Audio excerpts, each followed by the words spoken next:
She was, yeah. Oh, like they were just like. Something about I didn't ask her question.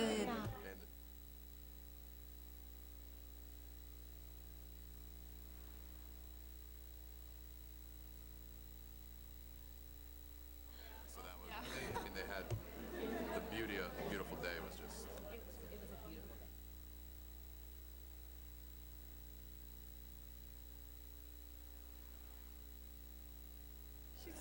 Turnout. And she said too that she went for at large and good for you. So we came in support of you, and then we have our Is that? my ward one counselors. You know. Good evening, everybody. If you could please take a seat. We're going to get started in just a moment. Thank you so much. I don't think the mics are on. You turn this up, Emily?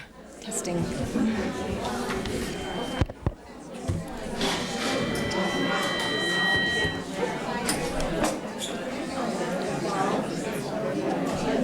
All right, can you hear me? Hello, hello. Wow, we could squeeze you on the ear. Good evening. By yourself there? There's Can you hear me okay? Table by yourself. It's a little lonely. Not Ingrid, really. can you pull it a little closer? No.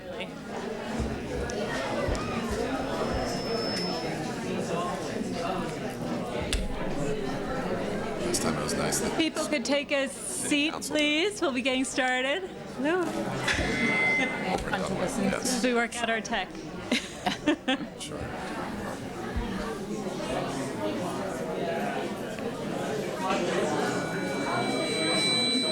Oh boy.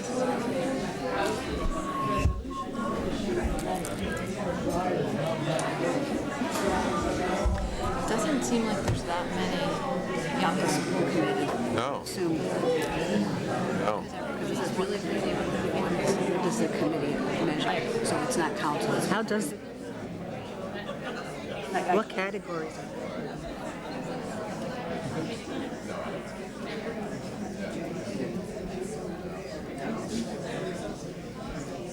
Okay.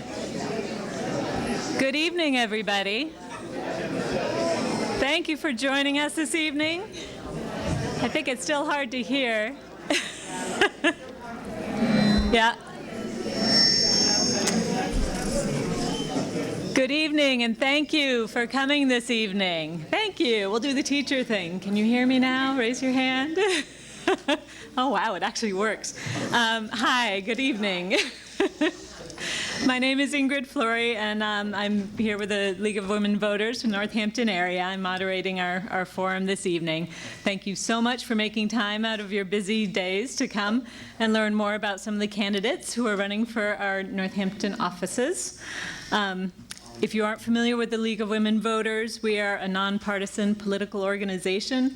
We encourage informed and active participation in citizens in government. We work to increase understanding of major public policy issues and influence public policy through education and advocacy. Our sponsors tonight include the Daily Hampshire Gazette, the Northampton League of Women Voters, and Northampton Community Television. So, a few things for our audience here tonight who's live. We encourage you to write down questions as you have them. We have volunteers where if you write down a question, just hold it up. They're looking for it, and they'll come and collect it, and they'll be bringing it to our league volunteer to relay that question to candidates. So. We're going to be hosting two forums tonight. The first one is going to be for school committee candidates, and the second will be for city council candidates. So we hope that you'll stay for both, but if you need to leave after the first, please do so quietly and quickly. So if you hadn't noticed, NCTV is recording this live, so please silence your cell phones. And we also ask that you hold your applause until the end, and we'll give all our candidates a good round of applause then. That will help us to ask as many questions as possible and have everyone feel good. So let me do some introductions.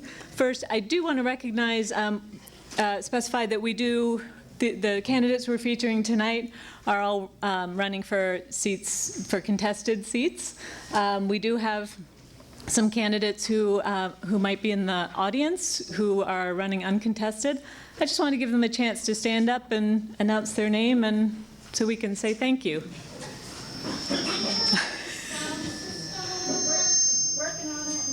We're having some sound issues. We're working on them. Would you like to just announce your name? Yep, City Councilor Labarge. Okay.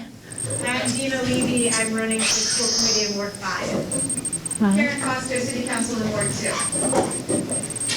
2. Any other candidates in the audience? Hi, I'm Mike Kaling. I'm chairman of the board of Smith Vocational Agricultural High School. Great. Anyone else? All right, let's give a little applause. Thank you, everyone.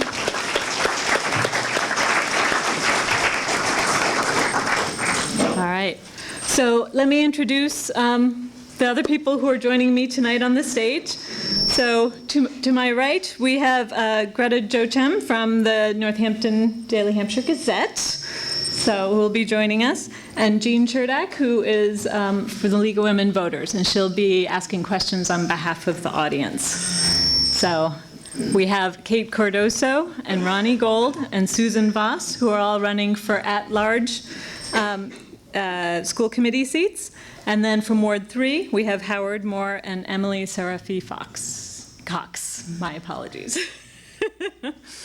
So thank you all for being here tonight.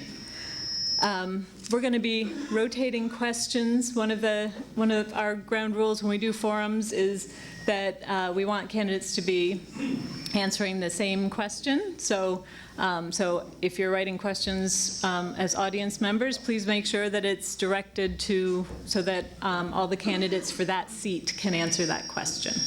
So, and our panelists will be doing that as well. So questions, we expect to take about 30 seconds. The candidates will have a minute to answer each one. And then we will have some volunteer timekeepers to assist us.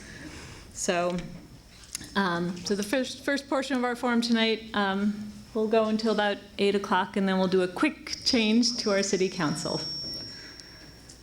So to begin tonight's forum, we drew cards for an order. So the candidates each get 2 minutes to share their opening statements. So we'll start with the Ward 3 candidates, and Howard, you drew the first. So please share with us what you would like to share. Thank you. Thanks for coming. I'm Howard Moore. I am standing for re-election from Ward 3 for the school committee. My wife and I moved to Northampton in 1992. We bought a kind of rundown little house next to the airport. We still live there. Stephanie is a crew coach. She's at work right now. And for the past 20 years or so has created a community boathouse in Holyoke. Over roughly the same time period, I've been a lawyer representing parents and children after the state has removed the children from their home and other children who are truant or run away.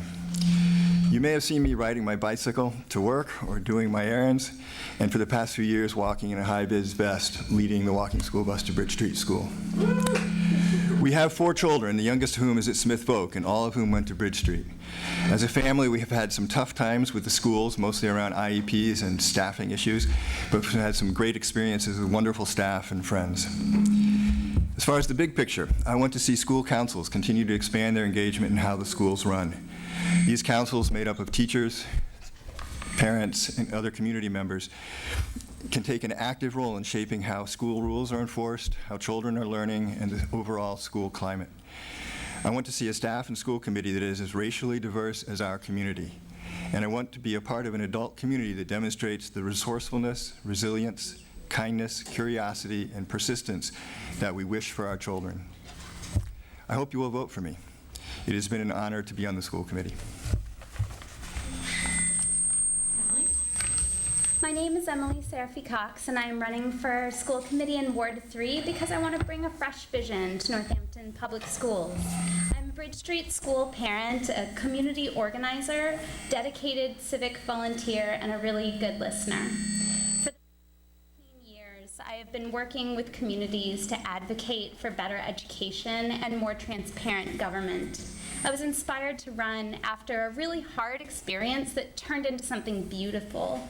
2 years ago, my daughter's first grade classrooms were in such chaos, they were all over the pages of the Gazette. You may remember how a less than thoughtful implementation of the WINS program wreaked havoc on the most vulnerable students, those that it was trying to help, the very students it was trying to help. But remember, I said something beautiful happened too. Parents worked together with our school community to advocate for our kids and found that we were not alone in our struggle. I found myself taking a crash course in how the district budget works, and after much research and advocacy, we were able to bring additional resources to our school. It was too late for the students who had to leave the school, and by the end of the year, we had lost more than a third of our first grade class. But I know we can do better. I believe our kids deserve innovative curriculum like dual immersion Spanish programs. I believe we must fund fair wages to retain excellent educators and staff. I believe we must demand that the Commonwealth pay its fair share and update our outdated funding formula. And I believe that we must work together with educators, families, and students to create intentional plans for inclusion and equity. I am committed to listening to the community and working hard to make Northampton schools better for all children. Thank you to our Ward 3 candidates. We'll now be hearing from our at-large school council candidates. Please be through first, followed by Ronnie and then Susan. My name is Kate Cardoso. I'm running for school committee at large. Why am I here? I'm here because I love this town. I always have. I loved it as Kate Bouthelette when I went through the public schools here in the 80s and 90s with my 3 siblings. I've loved it as Kate Cardoso from the time I moved back in 2011 to raise 2 daughters who are currently in 2nd and 4th grades at Leeds. I'm here because last year was a difficult year for one of my daughters. Going to school became one of the hardest things for her due to anxiety. And the teachers and support staff went above and beyond to both make her feel safe and challenge her to overcome her worries. At the same time, the contract negotiations were happening, and I, along with many other members of the community, became aware of how unfairly our teachers and school employees were being paid. I decided then that I needed to get involved to help our community live up to our ideals. What have I learned so far? I've learned that at our 4 elementary schools, approximately 45% of students are high needs, and 23% have disabilities. I've learned that a lot of kids, like one of my own, are really struggling with social, emotional, and/or behavioral issues, and that puts a lot of stress on the teachers and other students. I've learned that how we're implementing the inclusion model needs to be reevaluated to make it more successful. And I've learned that the charter school funding formula takes away too much from our public schools. What do I want to do on the school committee? I want to make sure that the resources are distributed fairly between the schools, taking into account enrollment and student population data. I want to make sure that the classroom environment is conducive to learning, that it isn't causing unnecessary stress on students and teachers. I want to make the teachers and school employees feel heard and respected because they are such a critical part of the success of our schools. I want to increase diversity within the school employee population and on the school committee. And that's why I'm here. I'm here to make a difference. Hi, I'm Ronnie Gold, and I'm asking for one of your 2 at-large votes because our school committee needs someone with firsthand experience in public schools and a deep understanding of the complex issues facing our district. I look to contribute my experience as a public school teacher, an advocate, and a collaborative leader in our community towards strengthening our school system to meet the needs of all our students. As a public school teacher for 17 years, including as a classroom teacher and instructional coach in Springfield since 2008, and as a member of my school leadership team, and having served as a school building union representative, I have a strong understanding of the following priorities facing our district. 1, strengthening district-wide structures and resources to support the changing social, emotional, and academic needs of all students. 2, ensuring the Northampton Public Schools retains and attracts both teachers and families. And 3, advocating for funding to support these and other priorities. As a British School Council parent representative since 2017, I've advocated on behalf of our teachers, parents, school administration, and district leadership. During the challenging 2017 transition to the new inclusion model, our school council's strong advocacy, in partnership with teachers, administration, and parents, led to Bridge Street receiving much-needed additional support and resources. In this role on school council, I also initiated reallocating nearly $10,000 of the school-based budget towards teacher pay for after-school planning. Also, since 2014, I've served as a board member of the Ward 3 Neighborhood Association. This year, I led a collaborative effort of the Neighborhood Association, Bridge Street PTO, School Council, and Northampton's Planning Department to win a $1 million state grant to improve pedestrian travel around the Bridge Street School. This grant will also improve the highly successful Bridge Street School walking school bus I worked to help start in 2017. I hope to earn your vote on November 5th, and I look forward to representing all wards and working together to continue building a school district we're all proud of. Susan. Okay. Thank you. Good evening. My name is Susan Voss, and I use she, her pronouns. I moved to Northampton 19 years ago as a founding faculty member of Smith's engineering program. My favorite part of this job is working with students and helping them to become thoughtful citizens.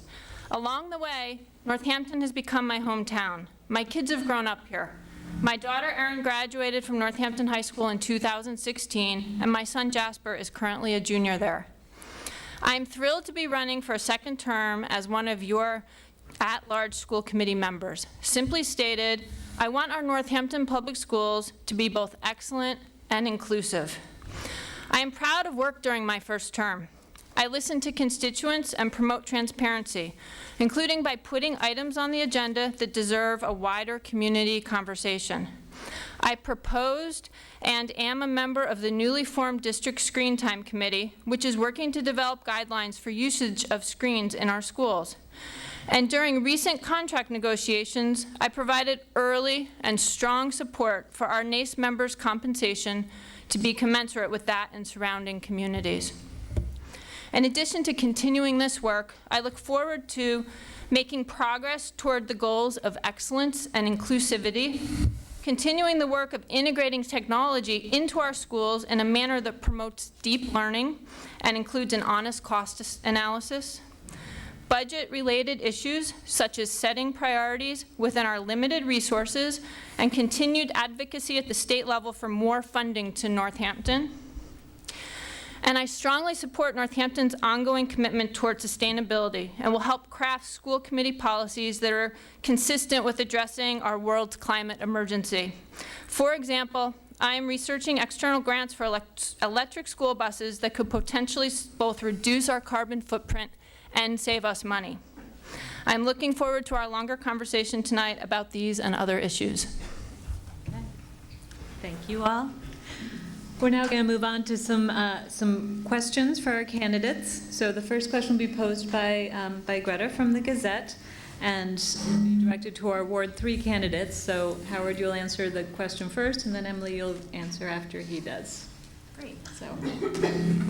So the contract negotiations with NACE, the Northampton Association of School Employees, was a major issue this past year. So I'm wondering if you were on the school committee, if you would have done anything differently now looking back at how things played out, and if you weren't on the school committee as a resident, what would you have liked to have seen in that process?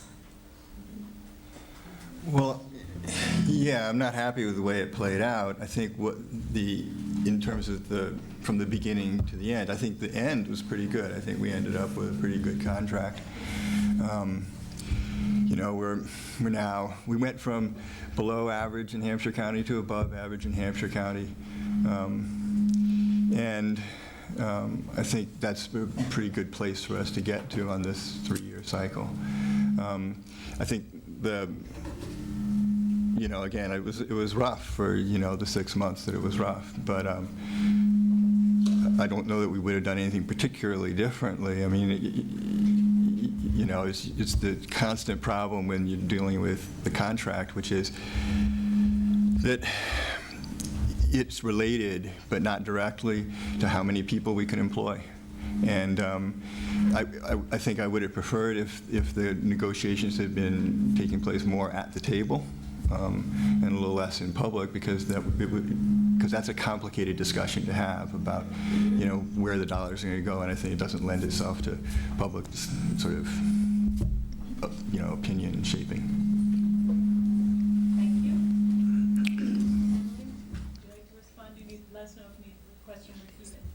No, it's fine. So I really feel like this was an issue that was many years in the making. This was not something that just happened last year. When I stood on the picket lines, or excuse me, the standouts with teachers last year with my daughter, I talked to teachers and I heard their stories. I heard their frustration of the many years that they had been involved in multiple contract negotiations, and it came to a boiling point, but it was many years in the making. So I really feel like there were many years of changes that could have gone on, and it wasn't just about last year. That being said, I'm really glad that the union has a contract that it felt like it could sign, because at the end of the day, the union's process is a democratic process, and the school committee's process hopefully is a democratic process too. And we as a community can heal from that by uh-oh, I have to stop. We'll talk more about that. So you can finish your sentence briefly when you see the little stop sign. At 15 seconds, that's when it's time to kind of think about wrapping up that sentence. Takes a little practice. So, okay, our next question will be coming from the audience, and it'll be directed at our at-large candidates. So, Ronnie, you'll be the first, and then Susan, and then Kate. Okay, what can our district do to study why families are choosing to leave our schools for charters or school choice in other districts, and how can we address the challenge? So that's a very important question.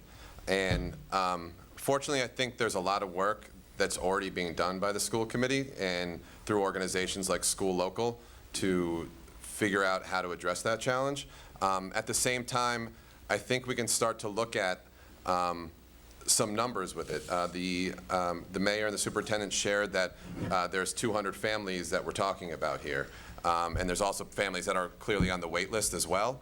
But I think there's a way to reach out to them to understand what is it that our school district isn't providing, and is there a way that we can address that.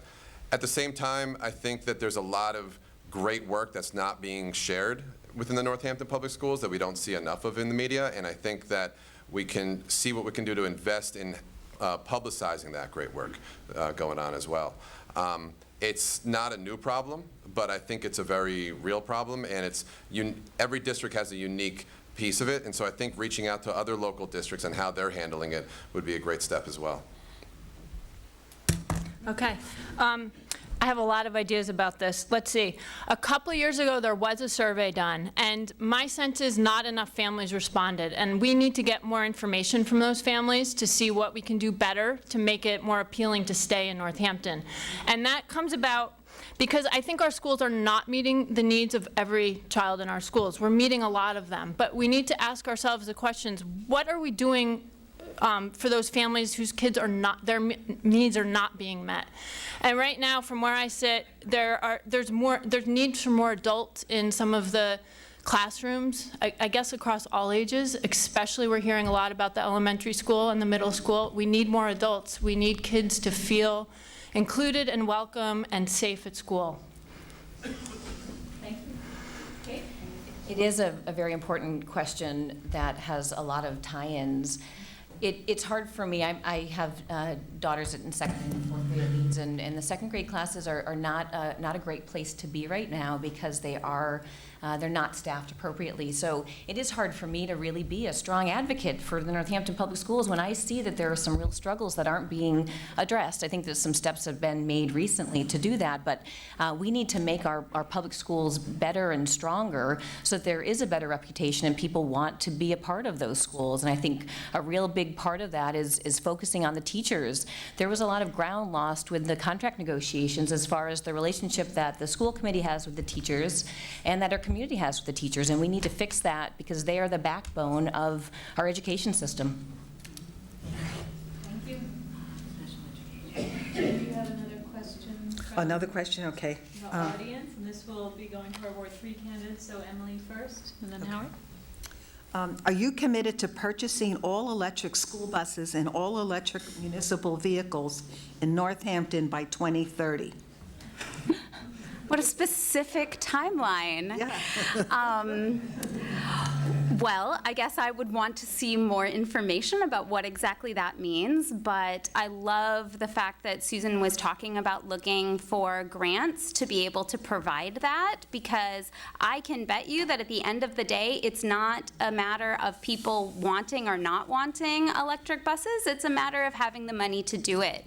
So, so if we are out there, you know, getting grants to do it, to bring more resources into our school district, then I mean, absolutely. And also there have been a lot of studies done that show the impact on little people's lungs. The little people who are riding in those buses, they breathe those fumes too from the diesel fuel. So absolutely, I would be very interested in something like that. Yeah, I doubt if I'll be on the school committee in 2030. But, so sure, absolutely. Honestly, though, the amount of emissions that come from the less than a dozen buses that go for a few hours a day is small compared to the emissions coming from all the cars driving to the schools every day. So in terms of the big impact here, it really lies with all of us as individuals to make some different choices than we currently make. Thank you. Time for a question from the Gazette, and this will go to our at-large candidates. So Susan, you'll answer first, then students and administrators have said that vaping is a huge issue in the high school, like it is all across the country. So I'm wondering what you think should be done about that issue. Thank you. At our last school committee meeting, we met with the student union. We meet with the student union every other month, and they bring issues to the school committee that they've decided are important, that they want to work on. And I'm really thrilled that this is the issue that group is working on this year. They presented quite a bit of impressions. We asked them questions. I think we left feeling like they don't have exact data, but somewhere around 30 to 40% of our high school students are vaping regularly is the guess, and it's incredibly concerning. What was really good to see is the students care about each other, and they're trying to figure out what to do. They talked a lot about hanging up posters with places to go for help. I actually asked them, I said, that's great, but I'm not sure somebody who's addicted is going to follow a poster. And we started brainstorming about places they might go, support they might get, in order to really have deep conversations and figure out solutions to this problem at our high school. And it's a very high priority. I'm very concerned about it. Thank you. Kate? Fortunately, I was actually at that meeting and I heard that, so I wasn't aware of it until that, and then the Gazette article came out. So it is a very critical issue. I think that one of the ways of dealing with it is to get resources that the kids who are vaping need into the school, so they're not having to necessarily call a number or go to another resource center to get the help that they need. And I think that just the idea of awareness, it was mentioned at this meeting that cigarettes, similarly, there wasn't a big deal about cigarettes, and it took years and years and years for there to be an awareness of how dangerous they were. So let's not wait that long before we're getting that critical information about the dangers of vaping. And now we have data that people are actually dying from it. So hopefully that will make it a much more urgent topic, and we can get those kids the resources they need at the school. And I appreciate what I've heard from the school committee recently about their efforts to address this problem. And I think that there's a lot of good things about to be happening. An angle to share is, I think there's the part of the addiction piece where some kids are literally physically addicted, but there's also the part where it's a behavior piece, where kids are looking to possibly leave the classroom and getting involved in things like that, and taking breaks from class. So really understanding when it's happening, seeing if there's a way to collect some data on that from students anonymously. In many ways it's a behavior, and there's a lot of science and work out there with applied behavior analysts that we can look at how do you change behavior, necessarily not dealing, you can deal with it in other directions. The other piece I'd like to see is how can we proactively work with JFK and the older kids in the elementary schools to educate them as well. So it's not just we're dealing with the issue when it gets to the high school, but how can we deal with the issue before it even becomes one? Our next question will be coming from the audience. Howard, will be directed to you first, and Emily second. Nearly 200,000 people in Mass lack health insurance, and many more cannot afford care due to high out-of-pocket costs.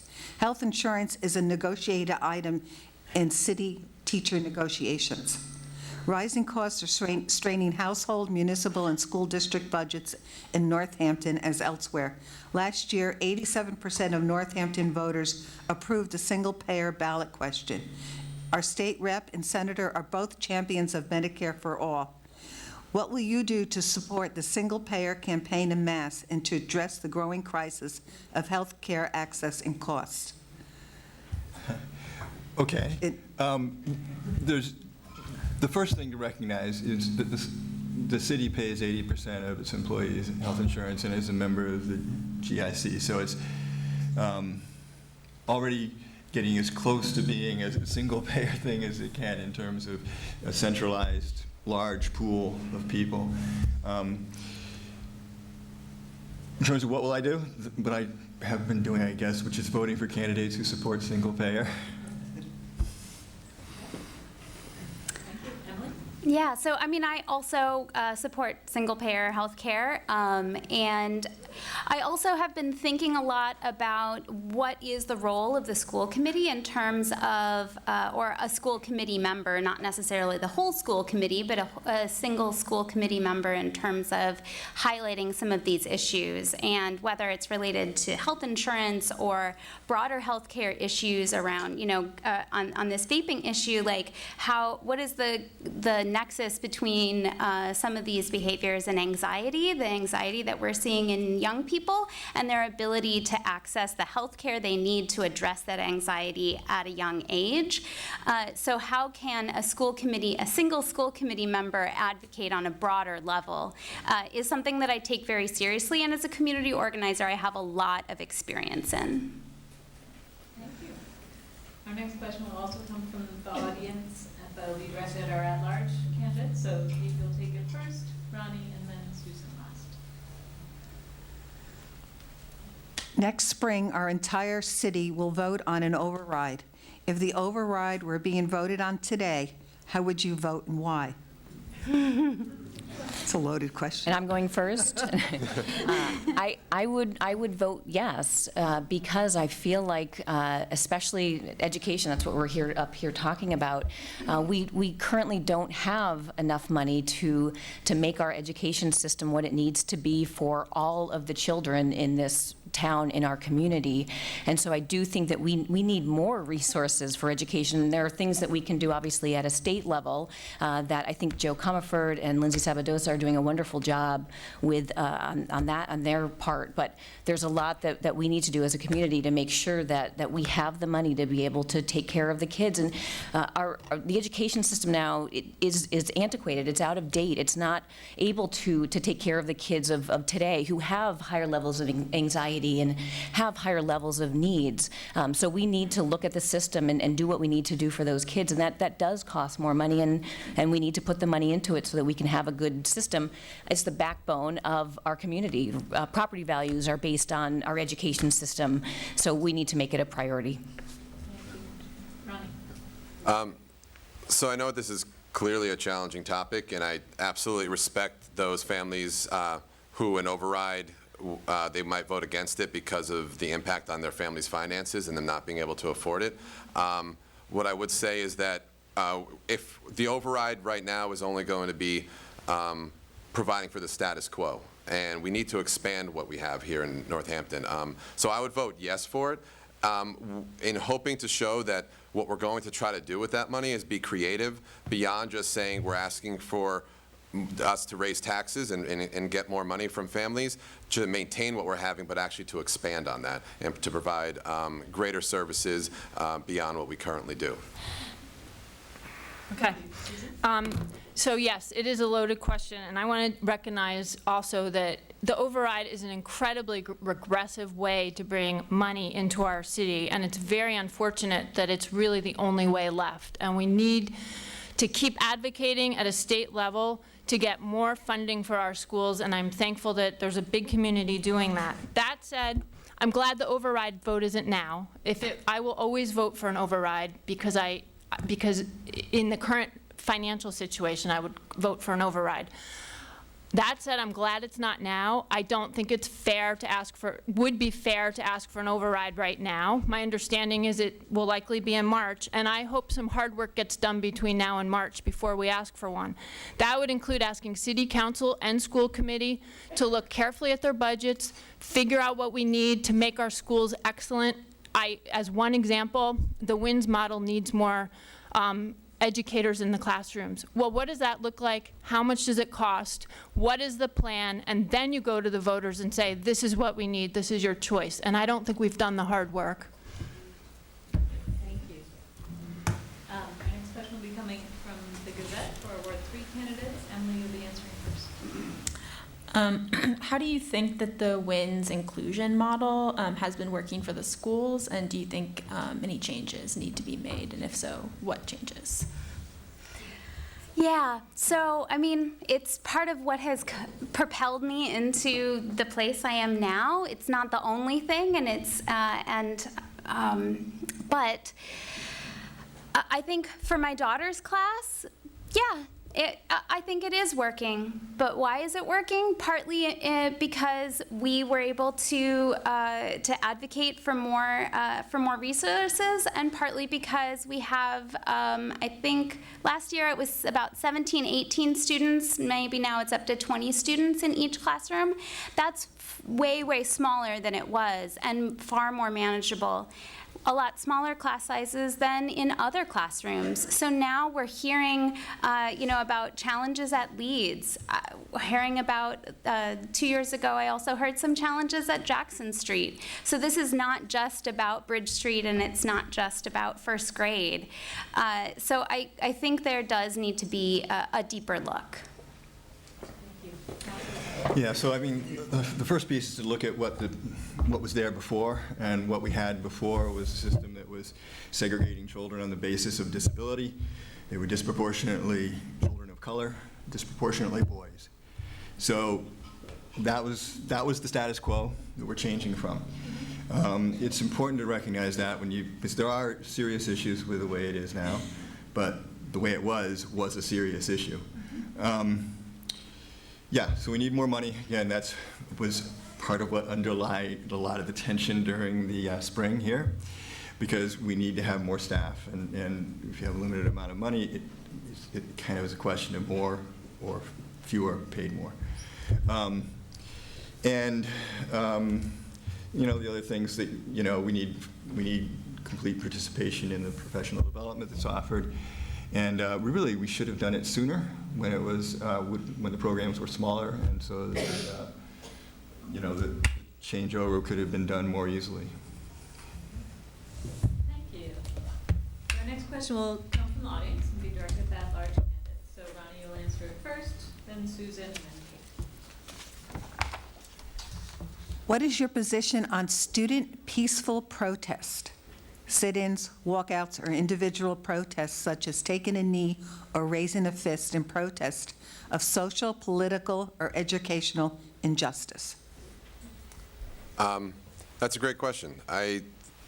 School is a place to learn and children to experiment and learn different things. And so I would fully support our students, whether they're in athletes or student learning in the classroom, to use one of those opportunities to experiment with what that's like so they can learn how to do it effectively in a meaningful way.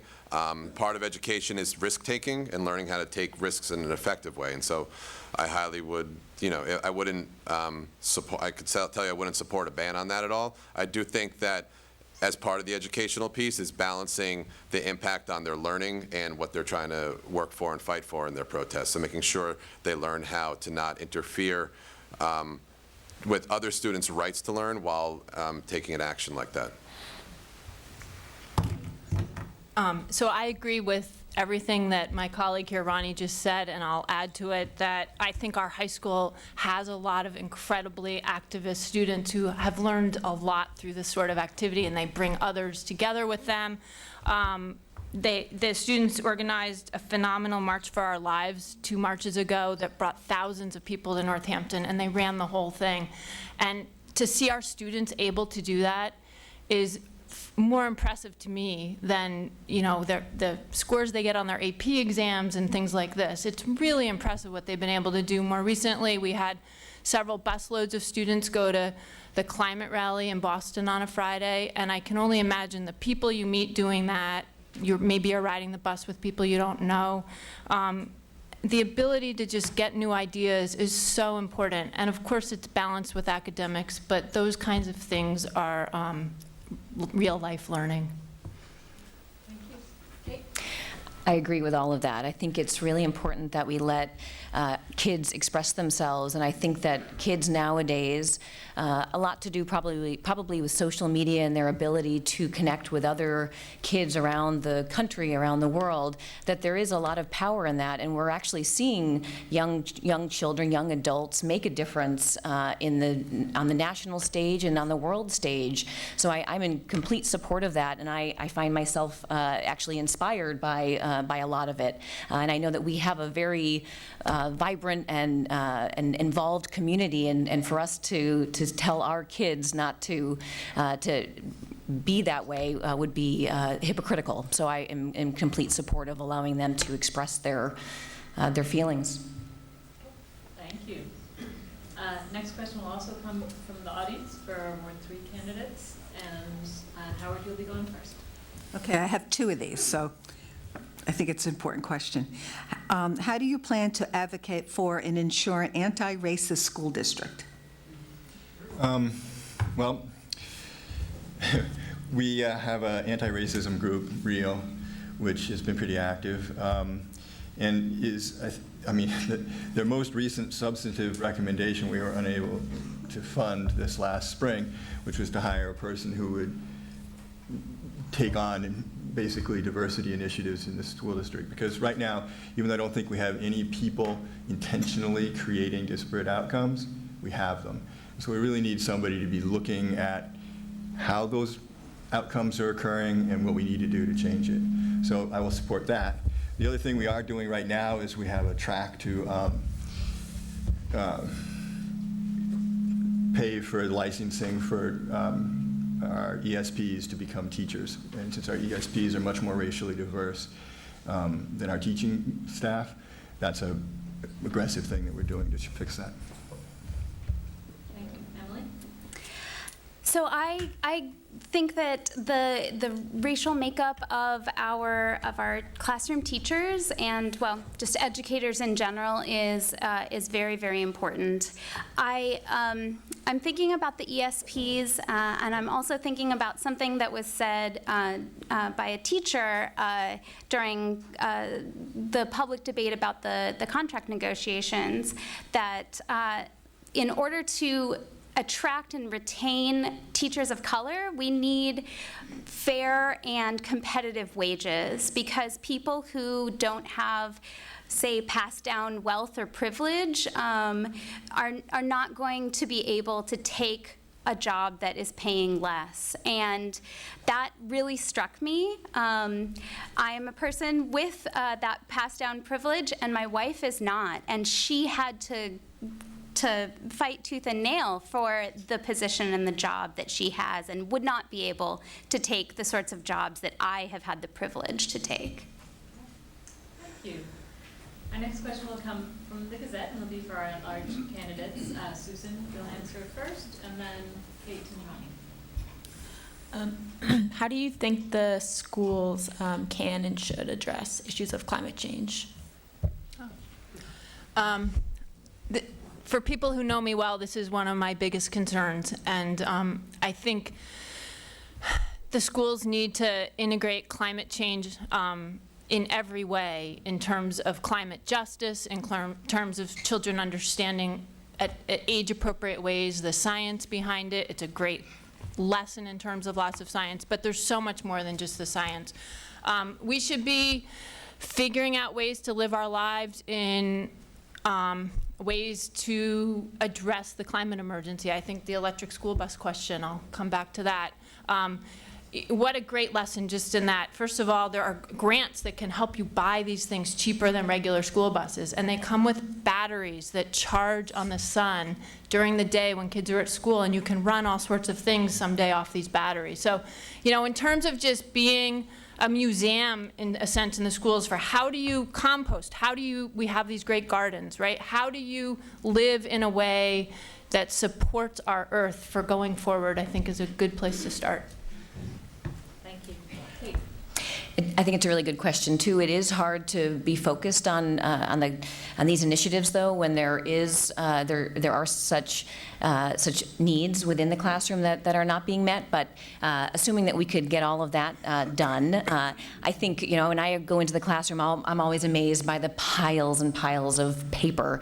So I think that we'll be talking about this probably at during another question. But technology, getting kids the technology that they could be doing workbooks and they could be doing worksheets online instead of having all of these pieces of paper all over the place. So I think there are very simple things that we could do within our school system to reduce waste and to make it a more green environment. And I also think it's important, just for the sake of modeling, what we should all be doing as citizens in our community to do what we can to alleviate climate change.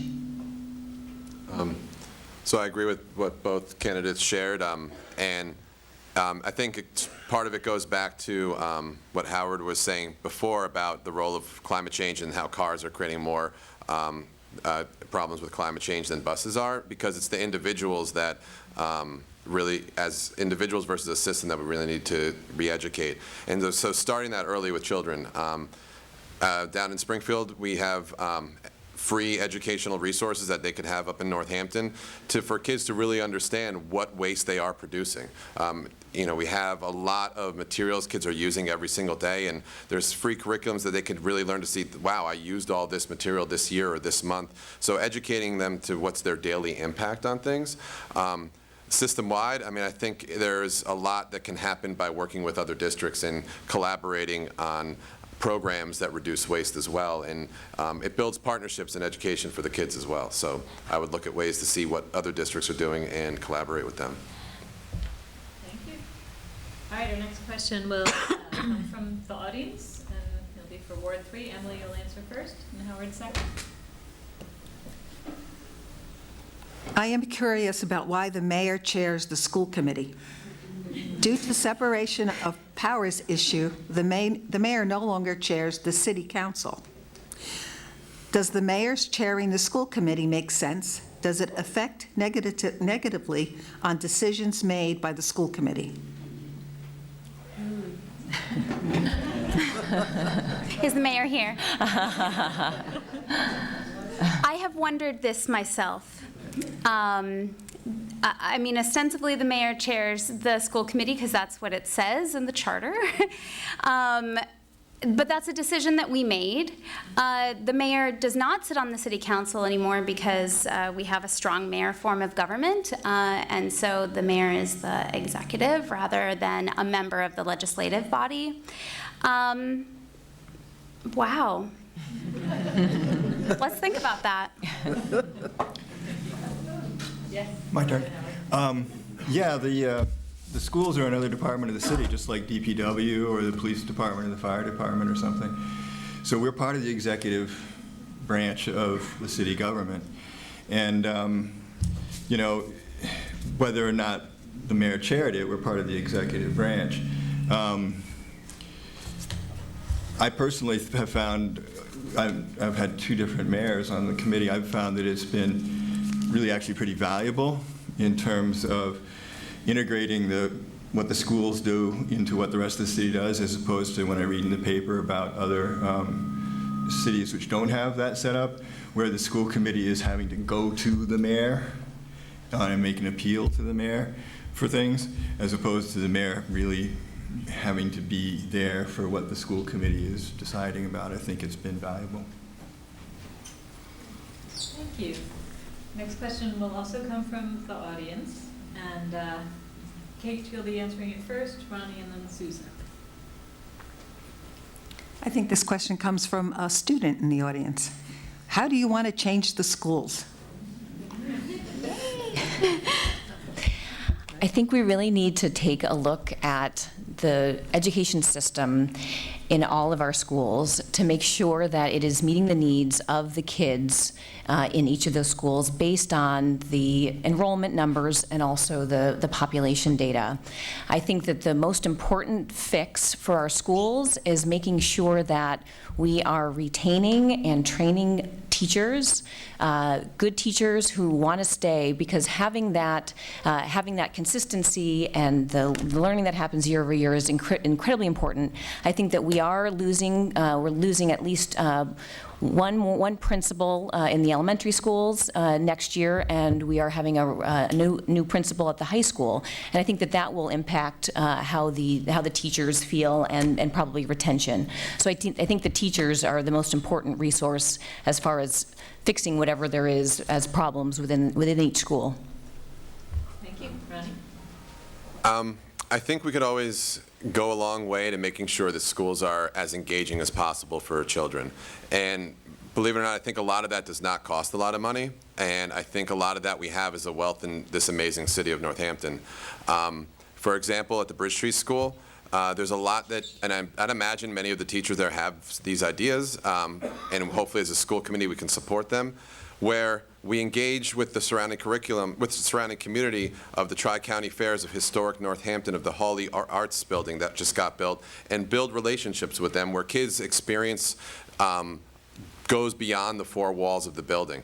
If you look at Jackson Street School, they have just off the top of my head, they have the wonderful bike trail there that's changing throughout the seasons. And if kids were expanding their learning by going out there, doing their math curriculum or their reading curriculum, there's a lot that we can do to create schools that are more engaging for the kids, and I think that will by itself have kids feel that their schools are that much better, and also go a long way to bringing families back to the schools or making sure they stay here in the future.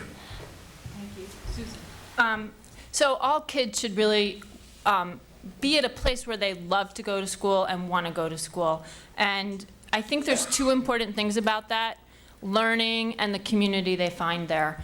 And so we need to figure out ways to engage all children. Some children get engaged in learning in different ways, and having enough people in the classroom to get to know every child and to support them so that they're really learning at the level that they need to. They're interested in the material and engaged. The other, and I agree with the fact that this doesn't need to cost more. We need to pay attention to everybody and where they're at. The other part is the community they get when they get to school, seeing friends. And that comes back to a previous question about bullying and various forms of bigotry and racism. I think we need a really good code of conduct. We've started talking about this on school committee so that we don't have these kinds of behaviors in our schools. Thank you. All right. A question from the Gazette. Howard, you'll be answering first, and then Emily. Do you think the school time should be later and changed? Yes, I think that for teenagers, so middle school and high school, the research is very clear that there's benefits both in terms of health and in terms of academic performance. Really, it happens right around 6th grade, right around when kids are 12. And those benefits are, I think, pretty clear, and they're greater for kids who are, in terms of academic benefits, they're greater for kids who are currently on the bottom side of the achievement gap. So it's a later start for kids in middle school and the high school is, in addition to being good for all of them, it's actually another way to address some of the inequities in our district. Yeah, this is a really hard change, a really hard thing for families, for students. I hear you on the data. I remember I was in high school once. I was not very good at 7:50 in the morning when I had to drag myself into math class, even though math was my favorite subject. So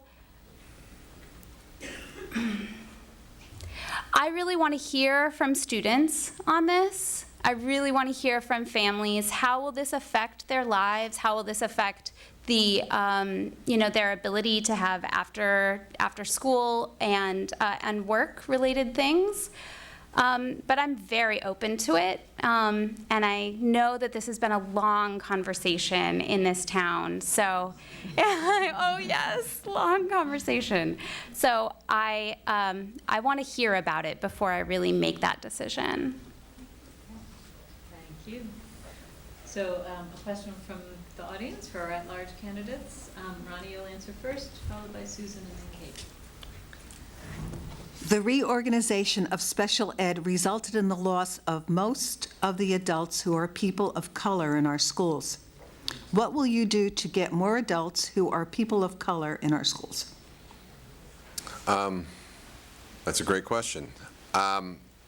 It's something if I get elected to school committee, I'd need to learn more about as what we are already doing. I wouldn't want to say something that has already been tried or not, but I will say this.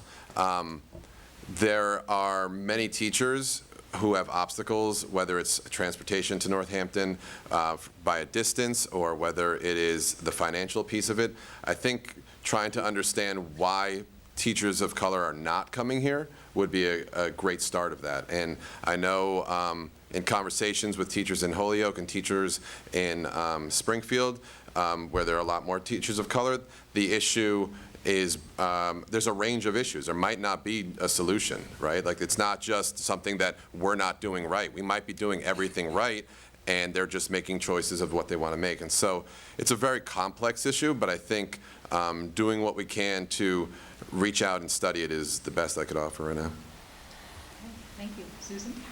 I share the concern. I don't necessarily have the exact answer, but some ideas include we need to make this a really desirable place to work, make people want to come here to work, get big applicant pools, advertise in places where we're likely to find people of color who will apply for our jobs, and then do everything we can to show them what a great district we are, and if we're able to hire more people of color, treat them really well, and hopefully more will just keep growing.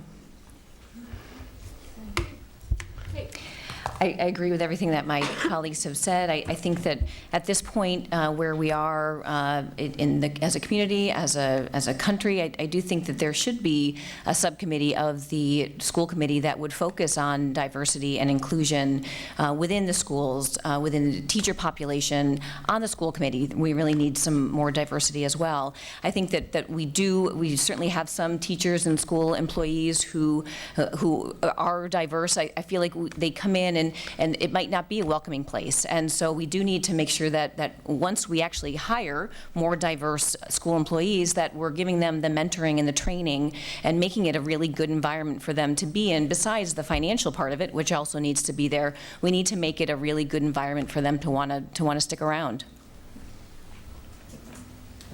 Thank you. So I'm looking at the clock, we're running tight. So since not all candidates answered all questions, we said at the conclusion of our time, we would give each candidate 1 minute to speak to a topic that they did not have the chance to speak to. So perhaps a question that was raised to the other group that they would like to answer at this time. So let's see, we started the evening with Ward 3. So let's start our closure with our at-large candidates. So, Susan, I have your name up first. Okay. If you are prepared. I'm not, but that's okay. No, that's fine. I'll make it work. Yep. All right. Okay. I think I need to speak on the late start issue. And this is a topic that 7-8 years ago I became aware of, and I came here and I was really concerned about the early proposals because of how late the high school was being proposed to start. And I want to just clarify and say where I've grown and what happened there. I think what we all can agree on is that kids need more sleep than they get. And I do agree with that. I think it does have to be a community conversation. It has to talk about the effect on all 6 schools. And we're asking a lot of people to give things up, teachers to have different hours, different daycare situation. There were a lot of effects on sports and after school. I have worked hard on this since being on the committee. A lot of constituents have told me it's very important to them to start the school later. And I really think that our committee is going to continue talking about delaying schools by half an hour. I don't do this lightly. I think it will have a big effect on working families in elementary schools. I do want to hear more, but I recognize the school committee 6 years ago said that really they want us to start between 8 and 8:30, and I feel like it's important to respect that. Thank you.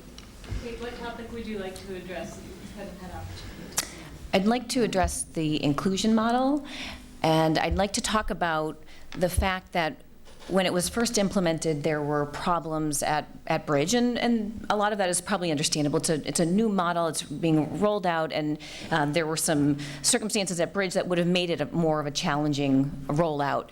What concerns me the most is that there wasn't enough communication within our community, within our school committee, within the Northampton Public Schools to know that this could potentially happen again, and it is happening again at Leeds. And I have heard that there are other places where it's happening. So there needs to be a lot better communication on the school committee, between the school committee and the schools, between the schools about what's going on, what's working, what's not working, so that we aren't going through these really painful points as parents, as children, as teachers. So communication really needs to be a big part of everything that we're doing. Thank you. What would you like to say? Yeah. So one part briefly, the contract the negotiations and discussion.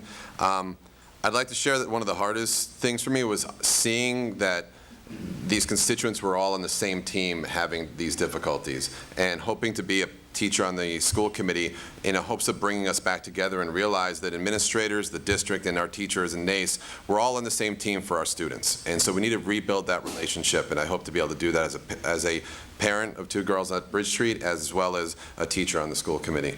The other piece is the inclusion model. Something really important to understand is inclusion is not new. Inclusion has been around for decades. I got to study with Thomas Hare in my graduate work, who wrote IDEA under the Clinton administration. It is something that's been around a long time. There's best practices around. But the issue is, do we have a plan in place, right? Because as much as we could say we're doing this, if we don't have a plan in place to make this happen, then it doesn't matter how many teachers we have in each classroom. Class size is not an issue in Northampton. We have one of the best class sizes around here. The issue is, do we have a plan to support the teachers to make these transitions happen? Thank you. So, thank you for our at-large candidates. Let's hear from Ward 3. Emily, what would you like to address? Yeah, so I wanted to talk a bit about the override and also kind of relate it into this conversation about adults of color in the classroom and also about charter schools. How do all those things have to do with one another? So one thing that I know is that ESPs were cut during the implementation of the WINS model. That's a huge population of adults of color in the classrooms. And in terms of relating to attracting more families into our schools, innovative curriculums that really draw students and parents in is something that I see as being really important. So if we are going to pursue an override as a community, let's have it be an exciting vision, something that we can get on board with as a community to move our schools into the future. Thank you. And Howard, what would you like to speak to? Yes, thank you. It was the question that they got about changes in the schools.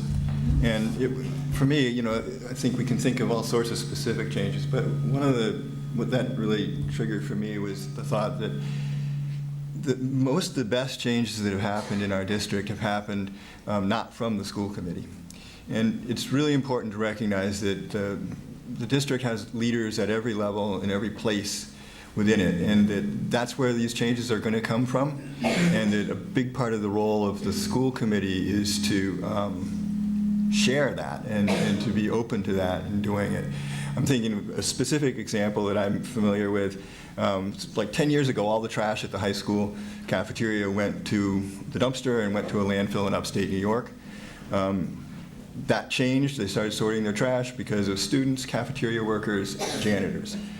You know, teachers and administrators and the school committee were all supportive, but it happened because of those other threes. Thank you. So I'd like to give a big round of applause to all of our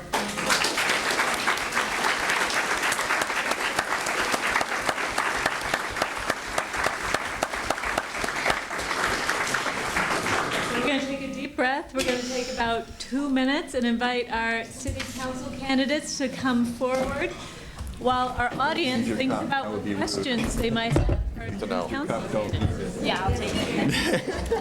Nicely done. That would be bad, yes. Like, there's no answer for that. They take care of it? I think, I feel bad. Yeah. we'll have to do it.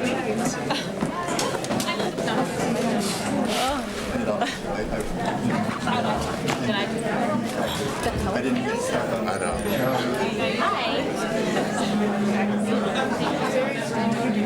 I really think no question about the late start.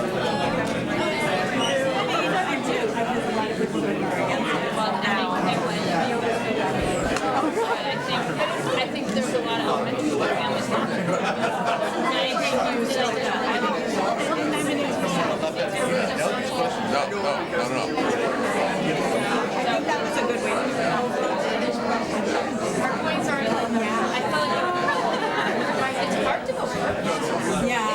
It's really easy to go third. I don't appreciate that. Yeah, you did a good job of splitting it all around.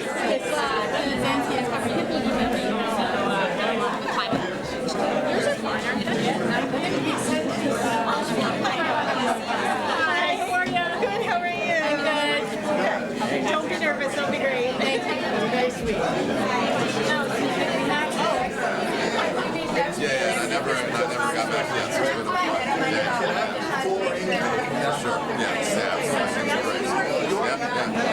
What's that? Hi, Rachel. So nice to meet you. What a pleasure. I can't believe the turnout. Oh, yeah. No, people are really engaged this time.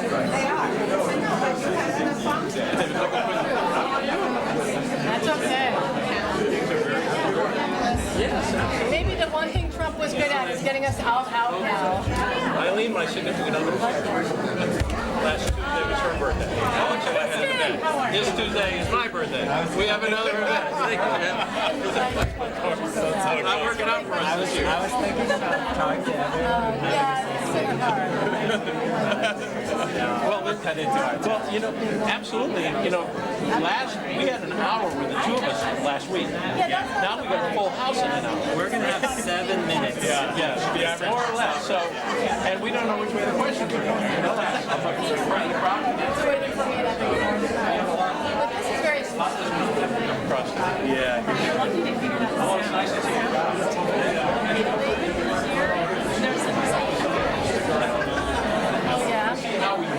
I can't wait to catch up with you. I'm so happy to see you. I know, you too. Thank you for showing up. I was really looking good last year. One thing is after this is really So they do a lot of this.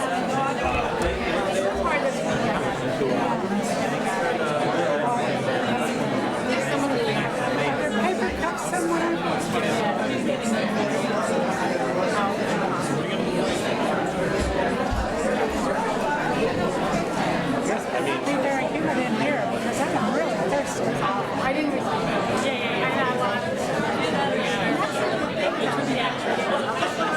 Like 6th grade. I think that makes me thirsty. Thank you so much. You guys probably need to chat. I met your other kick It's really regressive. I'm going to think about it. You are complete. Nice to meet you. Yeah. Okay, great. So no closing remarks, right? That's fine. That's good. I just want to know. I saw most of it, yeah. Right. Gotcha. I really like the structure. It's very, yeah, I think it's a really good one. Yeah. Yes, me too. Oh, are they questions? Order. Can I tell me my transparent process here? So what's Tell me this? what number you have. What?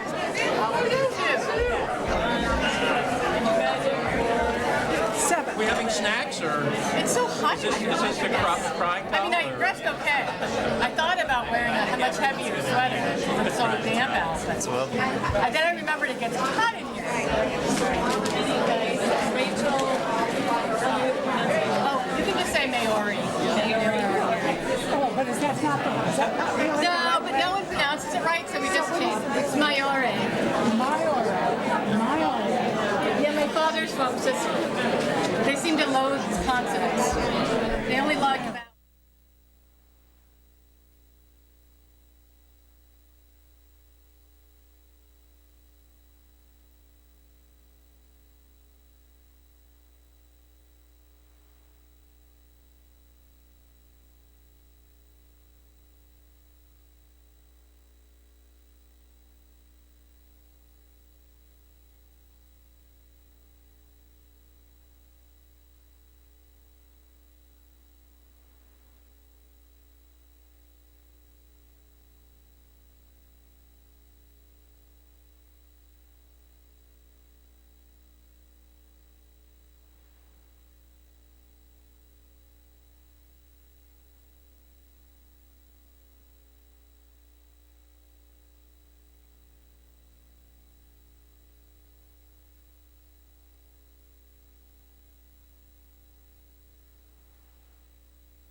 teacher, raise our hand. Most of these people are holdovers from the school. We'd like to begin the second part of our forum this evening. Thank you so much. So I'm hoping you took the opportunity to write down some questions for our city council candidates. We're very pleased to have representatives from 3 different wards. So from Ward 1, we have Michael Quinlan, we have Andrew Smith. Running from Ward 5, we have Alex Jarrett and David Murphy. And Ward 7, Penny Geis and Rachel Maori. So you'll see this part of the evening is structured very similarly to last part. Thank you in the back row for piping me up. So we'll be rotating between the candidates kind of by their wards. So each ward candidate will have the opportunity to answer the same question, and we'll be rotating between questions from the audience and questions from our Gazette reporter. So we will be starting with 2-minute opening statements, and the candidates pulled flyers so to determine the order. So we're going to start with opening statements from Ward 1, and Michael will start us off with 2 minutes of opening statements, and then Andrew. All right, batting leadoff. Yeah. Well, thank you very much. It's an honor to be here. I'm thrilled to have the opportunity to field your questions and talk about Northampton, which I love. My family moved to Northampton in 1976 when my father was hired to teach at Smith Vocational. It really changed the trajectory of my parents' life for my dad to get into the union.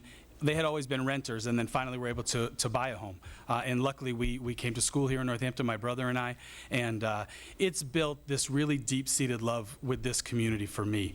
My wife is also from Northampton and feels so strongly about her growing up here as well. This has really been a wonderful community to be a part of for so long. If you look at the seal of the city of Northampton. It has 3 words on it in Latin, and when you translate them to English, they mean caring, education, and justice. And if you think about that, it's pretty remarkable, because that seal was created many, many moons ago, right? But the city still stands for those things so strongly. Caring is something that we do here, right? We care about national, international issues as well as what's going on in our neighborhood. We also have a very strong feeling here about our education system, which is top-notch, one of the best in the state, and we know the state is one of the best in the country. So we can feel a lot of pride around that. And then finally, Northampton's always been a place that wants to treat people equally and justly, and I feel that these qualities in the city are things that I aspire to in my life, and they're the reasons that I'm running for city council. So as I have been walking the streets of Northampton, knocking on doors, meeting people, I find that more often than not, as people tell me what their concerns are, it falls into one of those 3 things, right? Whether it's climate change, whether it's how the city is doing employing people, and finally how the education system is going. That's been, everything kind of falls into those 3, and I look forward to discussing those further tonight. Thank you very much. Thank you. Andrew, would you like to present your opening statements? Assuming this thing's not grumpy. Okay, so my name is Andrew Smith. First, I want to thank the League of Women Voters for putting this on. I want to thank everybody for coming here. I think it really speaks highly to the civic mindedness of our community and for the people who care about it, that you're willing to spend some time on this Tuesday night and come and listen to people talk about how you feel, how they feel they can make the community better. I wasn't born here. I grew up in Nashville, Tennessee, and Winston-Salem, North Carolina. I was born in a little coal mining town for real in West Virginia. And I used to go home and I used to see sort of environmental waste, and that was like my first experience with growing up. And I went to grad school at UMass. I ended up falling in love with this area. It reminded me of the best parts of North Carolina without any of the sort of crazy politics on the. And I think what really kind of, we bought our house here in 2011, my wife and I, and what really matters most to me is the way people have decided to care about themselves, their neighbors, and their broader world that they live in. And I think when I've been knocking on doors, one of the things that I've really kind of honed in on more than anything else is that people want community. And I think that's the thing that people really care the most about. And I think that's why I want to get involved, because I feel like we're at a pivotal moment in time where we have this sort of like innate tendency to care for one another that's been broken. Not necessarily by anything anybody here has done, but I feel like as many opportunities as I can just to talk about the fact that we're all in this together is really the best thing I can do. So I've chosen to make that my opening statement for the evening. All right, thank you to our Ward 1 candidates. Next we'll hear from Ward 5, starting with David and then Alex. Thank you. I'm going to start off with my mission statement. Being a city councilor is not a soapbox for your personal political views.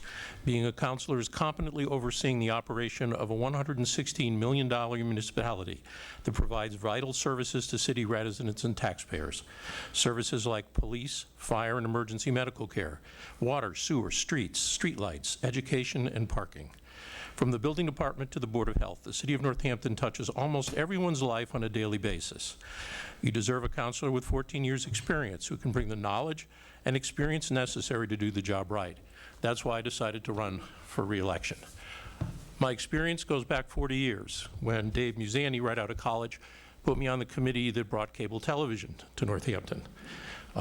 Mary Ford put me on the Housing Partnership and on the Elm Street Architectural Commission. I served on the Downtown Architectural Commission, spent 2 terms on the Board of Assessors where I learned a lot about municipal finance. Again, for all of life's endeavors, what you bring to the table is your knowledge and your experience. When you hire someone for a job, you want to know what their knowledge and experience is. When you select someone for an elected position, you should look into their knowledge and experience. For the 14 years I've been on the council, I've served on the Finance Committee, 8 years as chairman. I'm the only councilor to ever chair the Finance Committee after the charter change. We're going into an override. It's going to be very challenging for the fiscal 2021 budget. I'd ask you to take advantage of my knowledge and experience and keep me on the City Council. I ask for your support. Thank you. Alex. Okay. Well, I'm really glad to be here. Thank you all for coming. I'm running because I believe we need innovative leadership and out-of-the-box thinking to deal with the challenges that we're facing, especially those posed by climate change and increasing wealth inequality. My time, so I'm 44 years old. I've been in Northampton for 21 years, and 14 of those in Ward 5 in Florence Center. For 17 years, I've been the co-founder and the treasurer of the Pedal People Cooperative. Through that, I've learned accounting and budgeting, audits, taxes, all the aspects of running a small business. I'm also personally and as a business very resourceful and thrifty and conservative in expenses, and I think that would be a useful skill to bring to city government. I also have extensive experience in facilitation and finding a common ground. It's a democratic business, and each year I'm re-elected by my fellow workers. I love meeting people. It's one of the reasons I decided to run, and so I've knocked on 88% of the doors. I keep very careful track. That's almost 1,500 doors, and I've met hundreds of people, and to each of them I ask them, what issues are important to you? My campaign is centered on being responsive, engaged in the community, and inclusive. So that means reaching out to people who haven't felt listened to by the city and who are underrepresented.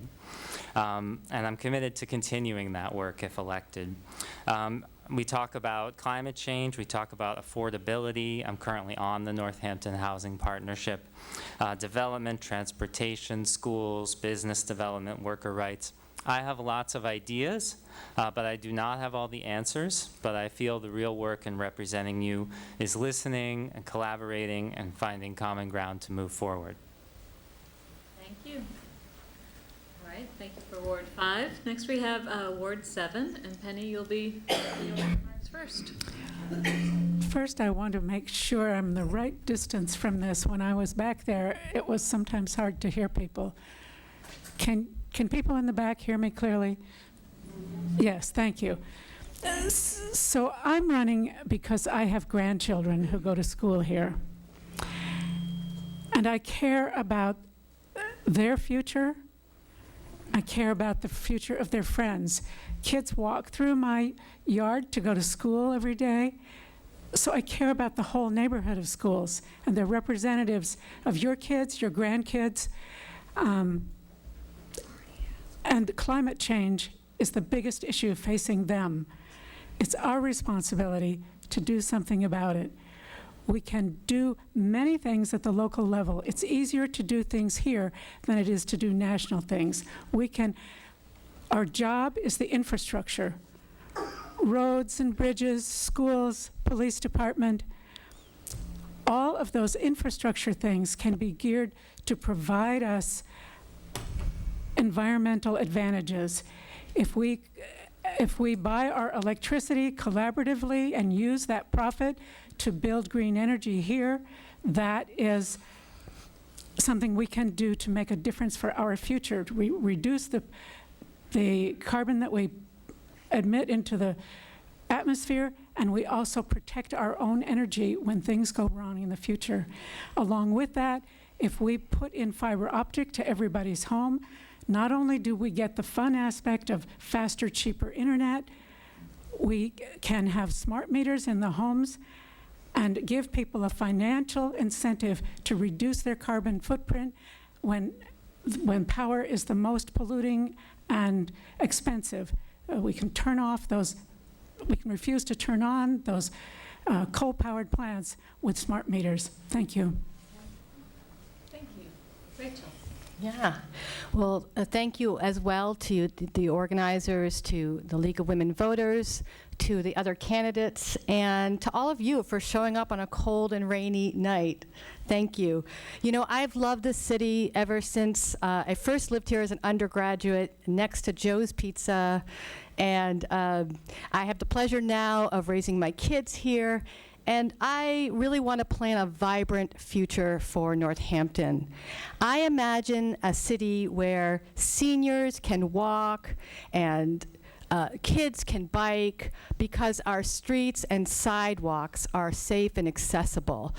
I imagine a city that is both mitigating and preparing for climate change. A place where young people can choose to settle because it's diverse and vibrant and affordable. A place where residents of all walks of life feel included and engaged in our local government. You know, local matters now more than ever as frustration grows at the national levels. I personally feel agency here. I believe Northampton can serve as a model for other municipalities for those changes that we'd like to see at the larger levels. I would be thrilled to be a part of making that happen. It was as a community health director that I first learned how to think at the community level with all of its multidimensional moving parts. As a regional organizer for Jobs with Justice, as the director of the Pioneer Valley Women's March, I now have a history of effective advocacy on the local and state level. I've worked with a wide range of people, and I have the ability to listen deeply. I see the city council role as a conduit for residents. I have talked to hundreds of people on doors. I've learned so much, and I just want to end by encouraging anyone to reach out to me if you have any ideas or questions or concerns. I'd love to hear them. Thank you. Thank you. All right, thank you to you all.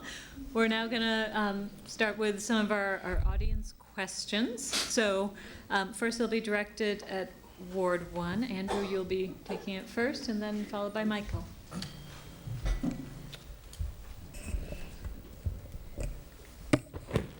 Ward 1, right? Yes. The section of Hatfield Street between Bridge Road and North King Street is a pedestrian danger zone. We cannot walk to the grocery store or department store without taking our lives in our hands. We have had 2 public meetings with the city in the past 20 years. Nothing has changed. We need traffic calming mechanisms and crosswalks. What will you do that no one else has done? Wow, that's a very specific question. So I can only talk about my own experience. So I live on a downtown busy cut through, and this was kind of like my first local decision to get involved in local politics.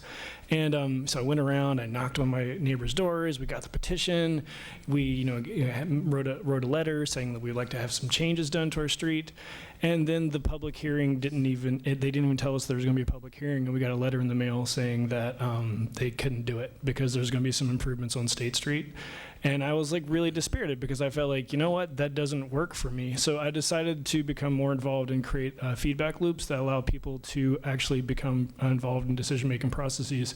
So I think the important thing is let people know when they're going to be in meetings, let people know when hearings are going to take place, and then actually follow up with actionable items. I think we had an engineer come out and they did a survey of my particular street, and they said car velocities were adequate, even though it's like a 400-foot long street and they're hitting 40 miles an hour in like a 400-foot long stretch. So I think actually listening to people and following up is a real important step.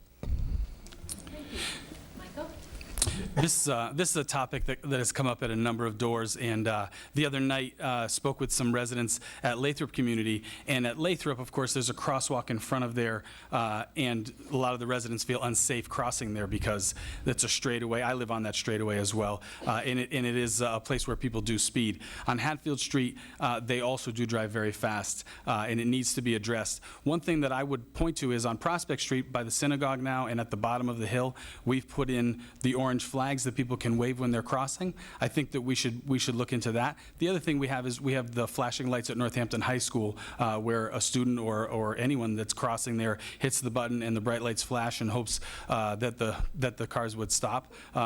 And I would think that would be something that could be addressed on Bridge Road, on Hatfield Street, and in many other places where there are straightaways where speeding is quite honestly out of control. Thank you. Next question will come from Greta, the Gazette, and it'll be directed at Alex first, and then David. So Northampton's goal is to be carbon neutral by 2050. So I'm wondering what you think the city can do to reach that goal, and also if you think 2050 is soon enough. So buildings are the biggest factor in our city that are contributing to climate change. According to our carbon output. So as much as we can do in terms of on a municipal level to have, say, the net zero energy buildings and new construction, continue with efficiency models there. Consider a shared electric car fleet as we're replacing the municipal vehicles.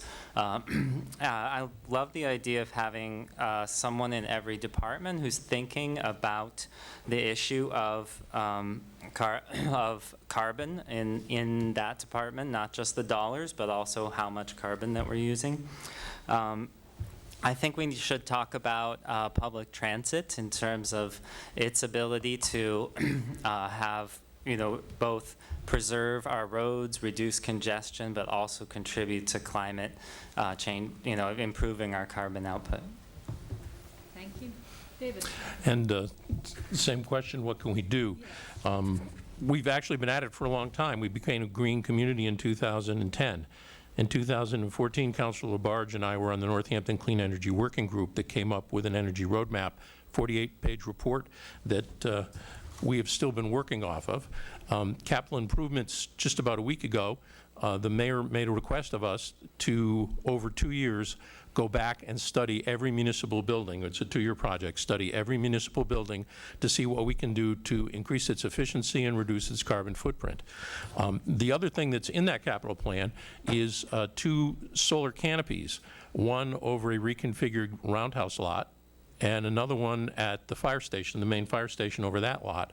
And the one over the roundhouse would feed into the grid, but the one at the fire station would actually go into a battery backup system to provide emergency power for the fire station.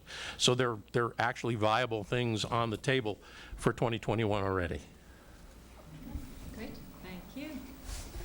Our next question will come from the audience, and it'll be for our Ward 7 candidates. Penny, you'll answer it first, and then Rachel. In Northampton, gentrification has taken a stronghold. Seniors suffer due to widening income gaps.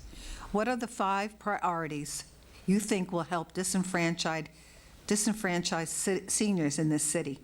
What role can the council play in accurately representing us and helping resolve our concerns? Okay, one of the things that is possible to us legally to help seniors stay in their homes when it's hard for them to pay their taxes is to allow them to not pay their, this is in the state law, we have not adopted it here, to allow seniors to not, of a certain age and income cap, to not pay their taxes. That becomes a lien on their property that is paid when the property is sold or when they die, whichever comes first. So it has a financial impact, but over time, it allows seniors to stay in their homes. That's an important part of our community. Thank you. Rachel? That's not 5 things. That's a lot. Yes, our senior population is actually kind of set to explode in the next 20 years with our baby boomers, and yet we have young folks. That demographic is dwindling. So we really need to prepare now for the needs of food security, transportation, accessibility for seniors, and aging in place. And I think it's a lot about, and the great thing about addressing affordable housing is that it addresses more than one issue, because you're also going to usher in a younger demographic if you have more affordable housing choices and housing stock, and that can be, and that involves kind of being creative and having flexible zoning laws, making the permit process not a nightmare, and I think the other things we have a great senior center. I love neighbor to neighbor. I'd love to expand that to help each other. And we all win when we help each other. And also have kind of village models. And Employment After Retirement Earn is a great program, and I'd love to expand that too. Just under the wire. Okay, we have another question from the audience. They'll be directed at Ward 1. So, Michael, you'll answer first, and then Andrew. Okay. Are you ready with one? Yeah. Okay. There's so many good ones here, it's hard to pick. It's hard to choose, yes. There are an alarming number of vacant storefronts, both in Northampton and Florence, and in both places there are landlords resistant to renting. What is your opinion on this issue, and what would be your first step to address this? This has become the hottest topic at Doors, I think. The most common thing that comes up is what are we going to do about the empty storefronts? Truthfully, a city council is somewhat limited, right, in what they can do. That said, as a person that works in private business myself, recognizing that business models that work are important to create opportunity for people to employ our citizens, for people to pay their rent, and also to make a buck is very important. And so as I look at downtown Northampton, I think, you have to create a standard for those landlords to, at the very least, put an effort in, because it seems that there's at least a couple that most of us feel do not put an effort in, and I think we need to create some sort of system where we can at least see an effort. Vacancy tax, things like that are out. It's not legal. That said, we can apply some pressure, and through creativity and judgment, really push for people to get into those businesses. Thank you. Andrew? So this is a wonderful question, and it's something that gets to the heart of what I've heard at the Doors as well. I think one of my pet issues, and if you look at my signs, you'll see there's a little food truck on there. I think part of the problem is that we have a development strategy that is tailored to exactly one thing, like a retail storefront experience. And the retail storefront experience, as everybody knows, is being hammered away by large internet retailers.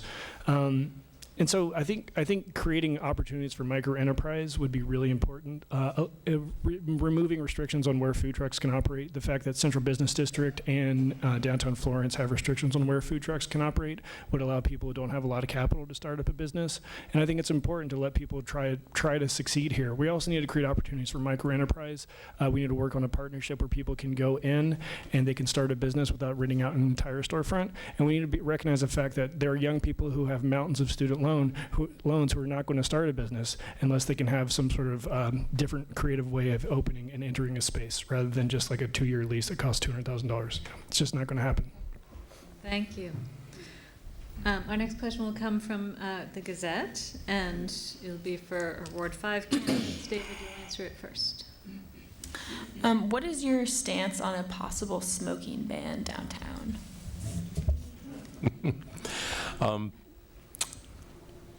I've never smoked cigarettes, so I'm not a cigarette smoker. That said, the real concern is the logistics of enforcing it. It's going to be very, very difficult to enforce. And it is going to affect the street population. I don't know, I've never polled how many of those folks smoke. But I think the biggest issue with it is going to be enforcing it and making it consistent if the Board of Health decides to go in that direction. And now we have the question of smoking what? You know, you're going to stop the cigarette smokers? The marijuana smokers are not supposed to be downtown, but you can't walk through Pulaski Park without realizing there are people in there smoking most of the time. So twofold. How do you enforce it? Who enforces it? I don't think the police are looking to enforce it. The Board of Health can't. And how do you enforce what they smoke and where? I mean, we're not even really enforcing marijuana now. So it's a really slippery slope as to how to effectively apply it. Thank you. Yeah, so it's a question that I think about from a bunch of different angles. You know, I hear from people around the issue of how it's really hard on their lungs when they have to walk through clouds of smoke downtown. And then also there's the issue of depending on how we would choose to enforce it, would certain populations be targeted in unfair ways simply because of that? You know, because they're smoking, then you know, would it be used as an excuse to target certain populations? I think we have to have more of a community conversation about it, and it is, I believe, ultimately the Board of Health that makes that decision. So I feel mixed on it, I guess, and I also think we should look at meeting the needs of people who are houseless, and in terms of making programs to help with smoking cessation and such more readily available. Thank you. Our next question will be for our Ward 7 candidates from the Gazette, and Penny, you'll answer it first, followed by Rachel. How do you think Northampton has done on addressing homelessness, and what do you think the city can do further to address the issue?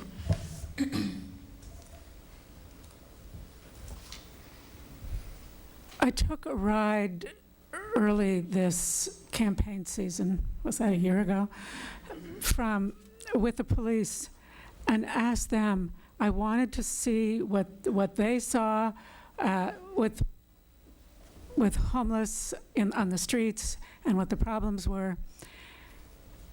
And so the first thing I want to say is that we are so fortunate in our police department. They act as if they are social workers trying to help people not die, help be sure that people get the treatment they need, that people can trust them so that when they're ready to get clean, they can come to them. And the biggest problem is finding shelter. Food is easy to get here, but shelter. I've been on the Emergency Food and Shelter Committee for 20 years, and we are, for the first year, not getting any money from the federal government to distribute. Thank you. Rachel. Yeah, so houselessness is one of the issues for some of these folks, among other issues. So when we look at this, we really have to look at it in a comprehensive way. I think there's some great things that the city is doing. I think we have some services. I'd like to bolster them. I think we have a kind of a compassionate citizenry here and residents here. And I think that goes a long way to finding more innovative ways to address this issue. We all know it's a national issue as well, but what I would like to see is more permanent housing. I'm glad that there's shelters. I'm glad there's halfway houses.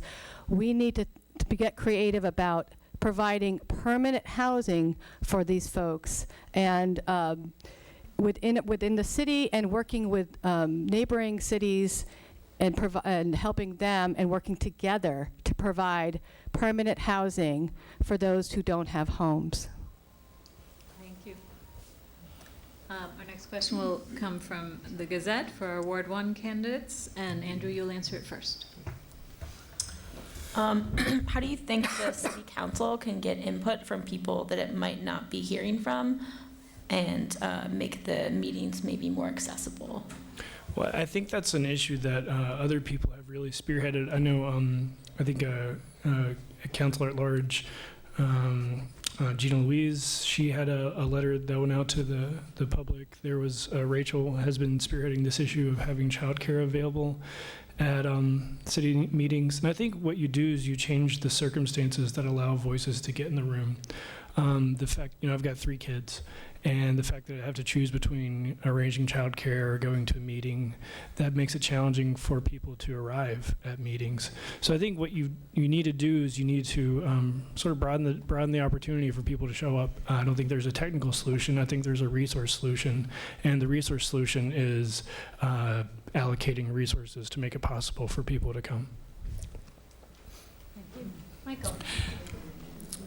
As I look at the city, and you look at the municipal government and how it's made up, you have a mayor, city council, school committee, and then you have a number of committees. One of the things that if you study it pretty closely, you'll understand Northampton's 90% Caucasian, but our committees and our government are not made up of 10% not Caucasian.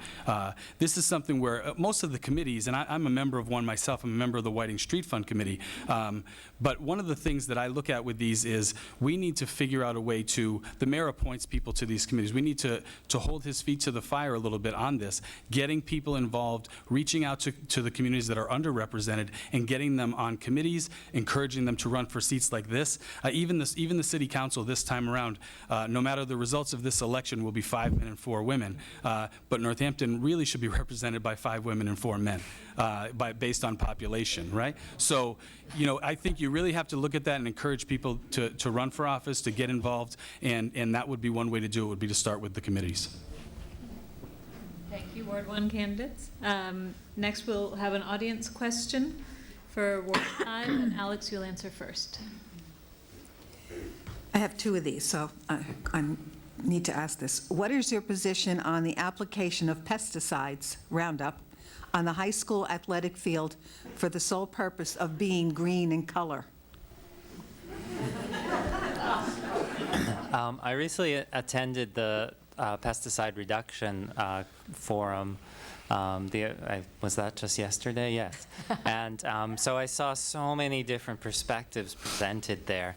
And so I would love to see, and it really seems like in that particular issue, it would really work to transition to an organic method. We heard from a lot of people who are land care professionals and talked about how over time it's actually cheaper. Once you have an initial cost, you can transition to an organic method.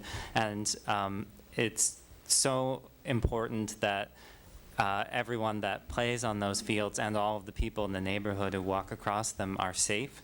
And so reducing pesticide use in whatever way we can is important, and that we do that based on science, and we do that based on the precautionary principle, which states that if something is shown to cause harm, that we do more research before we implement that.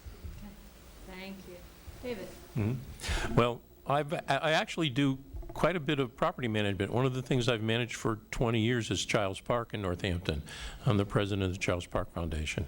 And we seem to have managed to run that place with very minimal pesticide use. And we have lots of lawns that, last I knew, were really pretty green without putting chemicals on them. And in the gardens, we pretty much try and use organic-based everythings in the gardens to keep the gardens okay. So I really don't understand. It probably is done to save time, but it really doesn't save people, and it really isn't necessary. There's all kinds of organic things you can use if you choose to use them that will get the job done the same way. I'm assuming it might be a result of the expense of those products that people choose to use them, or to save time, but I don't support that, and in the property that I manage, I don't use them. So I would not be in favor of it. Great, thank you. Jean, do you have another question from the audience for our Ward 7 candidates that Rachel will answer first? How should the city of Northampton achieve public safety without police aggression and brutality? All right. Good one. Well, you know, Northampton has a very low crime rate to begin with, so we're off to a good start.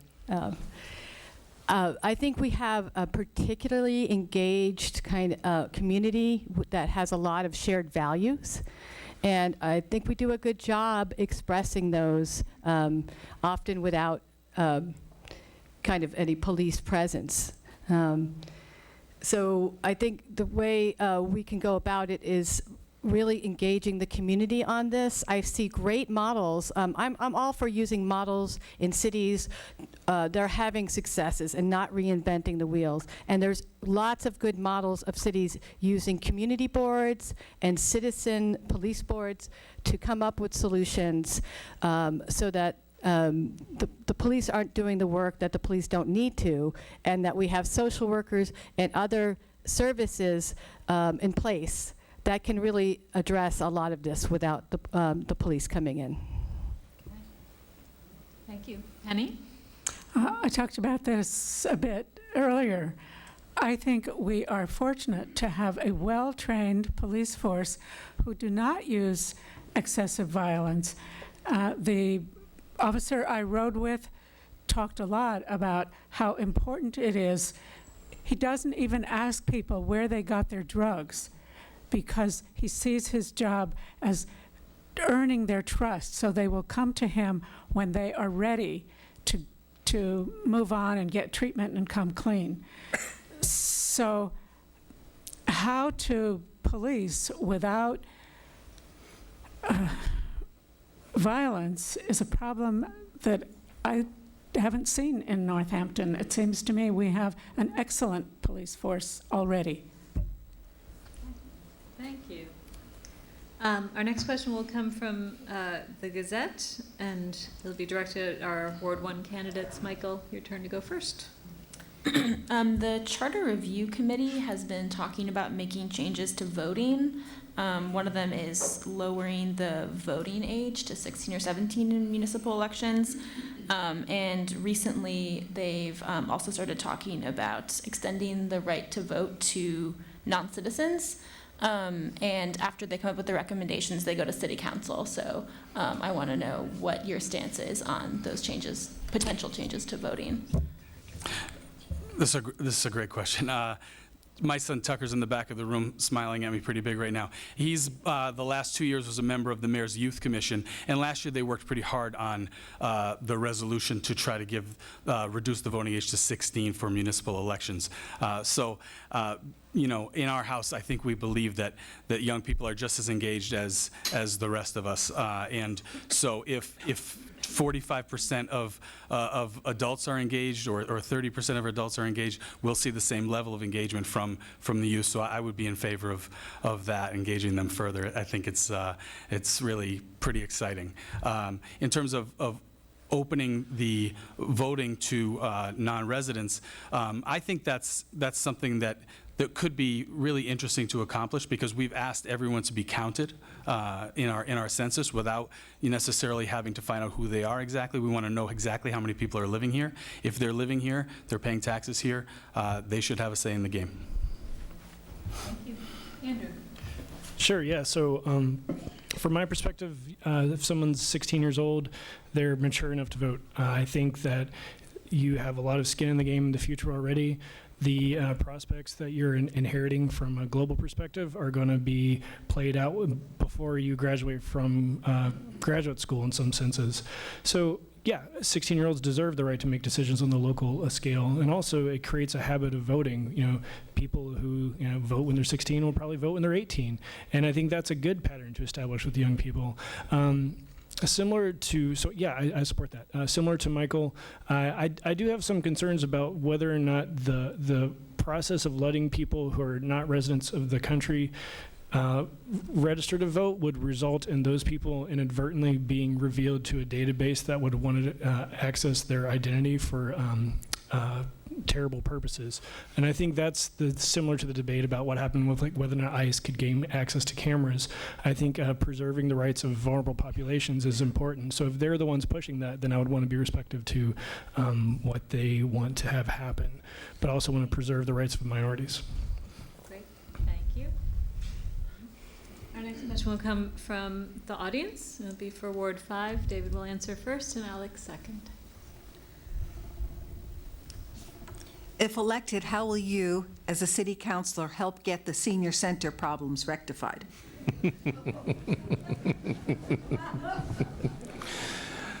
Well, I got an advantage here. I am a senior.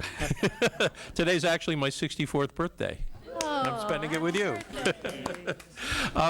You know, a lot of the people have to understand how the charter works. All the municipal employees work for the mayor. City councilors are specifically prohibited in the charter from giving orders to any city employee. So we have no direct control over anybody that works for the city, including the director of the senior center or of any of the staff there. So really, we need to lobby the mayor, and the seniors need to lobby the mayor, because they all the staff works for the mayor. And as I said, we were specifically excluded from telling them what to do under the charter.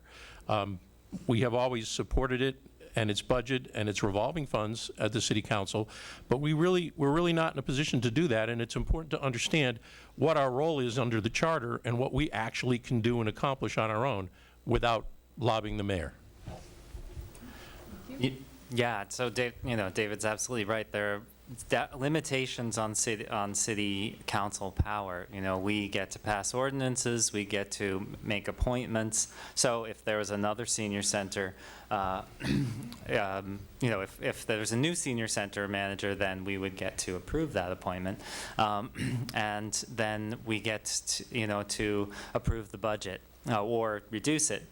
But I also see my role as one of being a communications hub. So kind of for those 4,000 people that if I'm elected I'll represent, they get to tell me what is going on and how, what can be done about it, and then I can convey that to the mayor, to the different departments. You know, I can't tell them what to do, but we can make sure everyone's informed and try to find a really good solution. Thank you. Our next question will be from the audience. And Penny, you'll be fielding it first, and then Rachel. Nearly 200,000 people in Mass lack health insurance, and many more cannot afford care due to high out-of-pocket costs.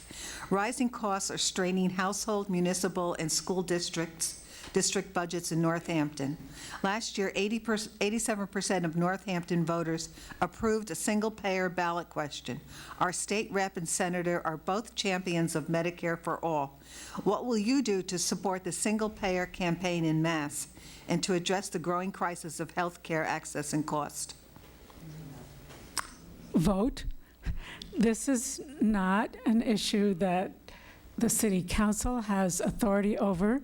I did, in my work experience, establish a health insurance program that insured public employees across Western Massachusetts. So I have some interest in insurance. I did work for Berwick for governor because I believe in health care for all. But I don't see this as something that the City Council has a lot of authority to change. Thank you. Rachel? Yeah, so I guess I see the city, as part of a larger community and as part of the state, and often Western Mass's voice and our opinions aren't really registering.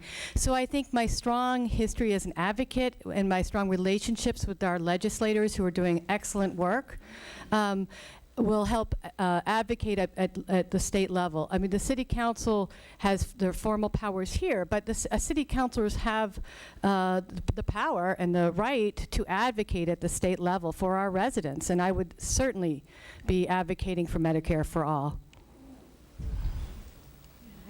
Thank you. So this is where I decide if we're gonna, I'm gonna ask our friends at Community Television if we have a strict cutoff. Okay. So, as we started late, I want to make sure that we have time for the candidates to answer sufficient questions. So, so we're going to do one more round of questions for our candidates, and then we'll bring things to a close. So, so let's bring another question from the audience for Ward 1, and Andrew, it's your turn to answer first. That would be Eugene. I'm reading the next question. Who's this going to? I'm sorry. This is going to Ward 1. Okay. The mayor has stated a Proposition 2.5 will be placed on the ballot in March 2020. Where do you stand on this? So I have a terrible confession to make. Today is also my 64th birthday, so I just want to get that on the record. So yeah, so I think here's my position on 2.5 override. The issue is that when you look at the cost of operating a city government, when you look at the cost of inflation, increasing cost of health insurance, those go up at a rate that's faster than 2.5% on an annual basis sometimes. And I feel like what we're locked into is this artificial threshold. And I know, like, for people who are living, on fixed incomes, it really hurts and it's really painful to have money taken out of their pocket. But I think I want to broaden this to a different discussion. When you think about, I think the number one things that cities and towns could do or have happened to them in order to, like, spur investment and infrastructure, all the things that people care about, is to have us get out of the health insurance business and have us, and I think if there were, like, this is where the federal and state stuff has to happen first, but if there was a way to buy out our health insurance responsibilities and buy out our retirement obligations, then that massive portion of the budget is going to be eliminated. So I think we need to think big and we need to make bold statements. Thank you. So how about a question from the Gazette for Ingrid, I whoops. didn't. I'm so sorry. Thank you for keeping me on my job. Michael, your turn. Thank you. The 2.5 is the school committee members before this got the same question, and it's really it is such a sensitive topic because it affects every household individually, right? So in our household, we would vote for a 2.5 override because we would believe in supporting the city as best we could.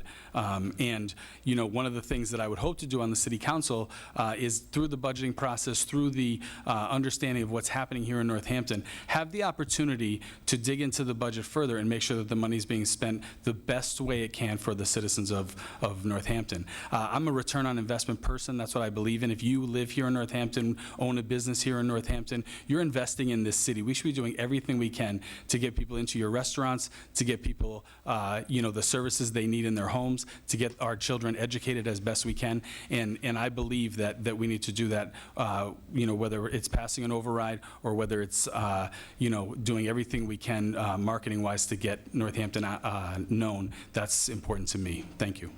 Thank you. All right, now we'll take a question from the Gazette for our Ward 5 candidates, and Alex, it's your turn to answer first. What do you think the city council can do to make Northampton a more accessible place for residents and visitors with disabilities? Well, we recently did a sidewalk inventory of everywhere, all the sidewalks of the city. And I am a strong supporter of making our sidewalks more accessible, and also considering one of the projects I started working on before even thinking of running for city council was thinking about the condition of them in the winter. There was a Gazette article last winter about a man in a wheelchair who had tremendous trouble in getting places, and that is so that we should consider an option like Amherst has, which is sort of a hybrid option where the city or the town of Amherst plows a sidewalk plowing route, and then residents are required after that point. But continuing the work of also asking people with disabilities for input and for priority. Thank you. David. And I'm going to highlight sidewalks too. Because we do have this new inventory, we do know the worst ones, and they've been prioritized. The ones that access schools are on the top of the list, of course. But it's a personal thing for me. I have a neighbor who's in his 80s that has mobility issues, and he is a walker, and his health aide takes him out walking. But he walks on Route 9 in the bike lane because he can't traverse the sidewalk with his walker because it's too uneven for him to do that. Yet in capital improvements, we've only budgeted $50,000 for sidewalks. Way too little. And we keep building new ones, not fixing the old ones, and the old ones are the ones that are in the walkable parts of the inner part of the city. I'm kind of at a loss because for the entire time I've been on council, I've been asking for more money for sidewalks, and it just hasn't happened yet. But we need to focus on that because we're becoming more pedestrian, we're doing more infill, the sidewalks are becoming more important, and we're just not fixing them because they're not in the budget. Thank you. Do you have one more question from the audience for Ward 7? And Rachel, you'll be answering first. What can be done to have pilot programs make a more substantial contribution to the city budget? Yeah. Is that? Right, yeah, so I know that the mayor has been working hard on that, especially around Smith. You know, pay in lieu of taxes is a tough thing to sell because it is voluntary.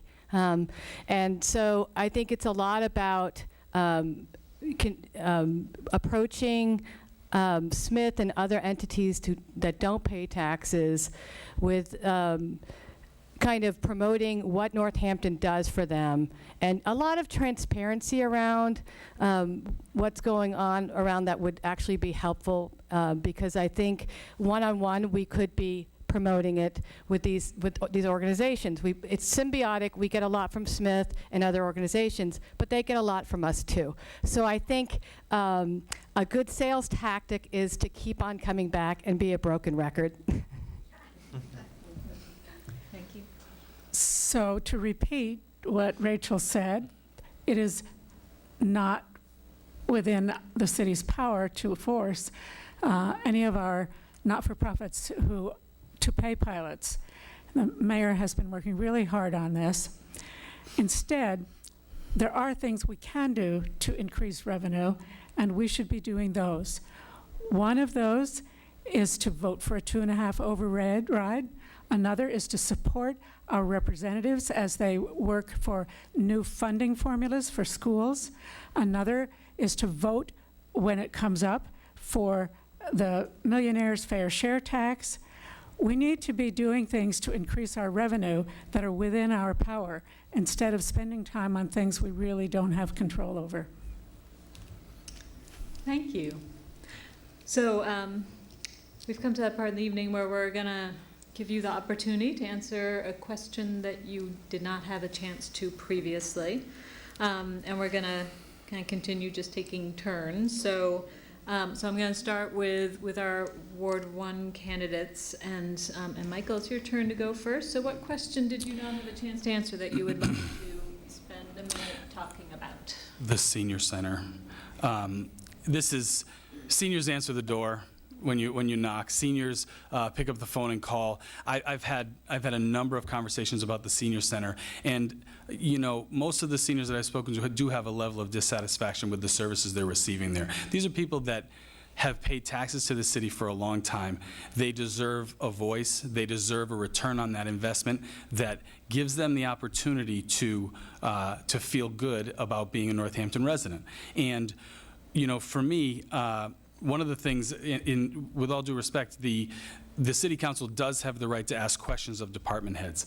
I wouldn't expect the senior center director to write a letter to the editor in response to every letter to the editor. What I would expect is when there are issues, when there are concerns, that those questions can be answered.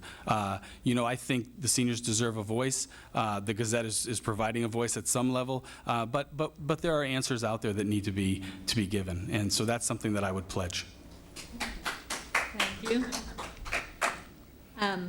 Andrew, what question would you like to address that you did not have a chance to?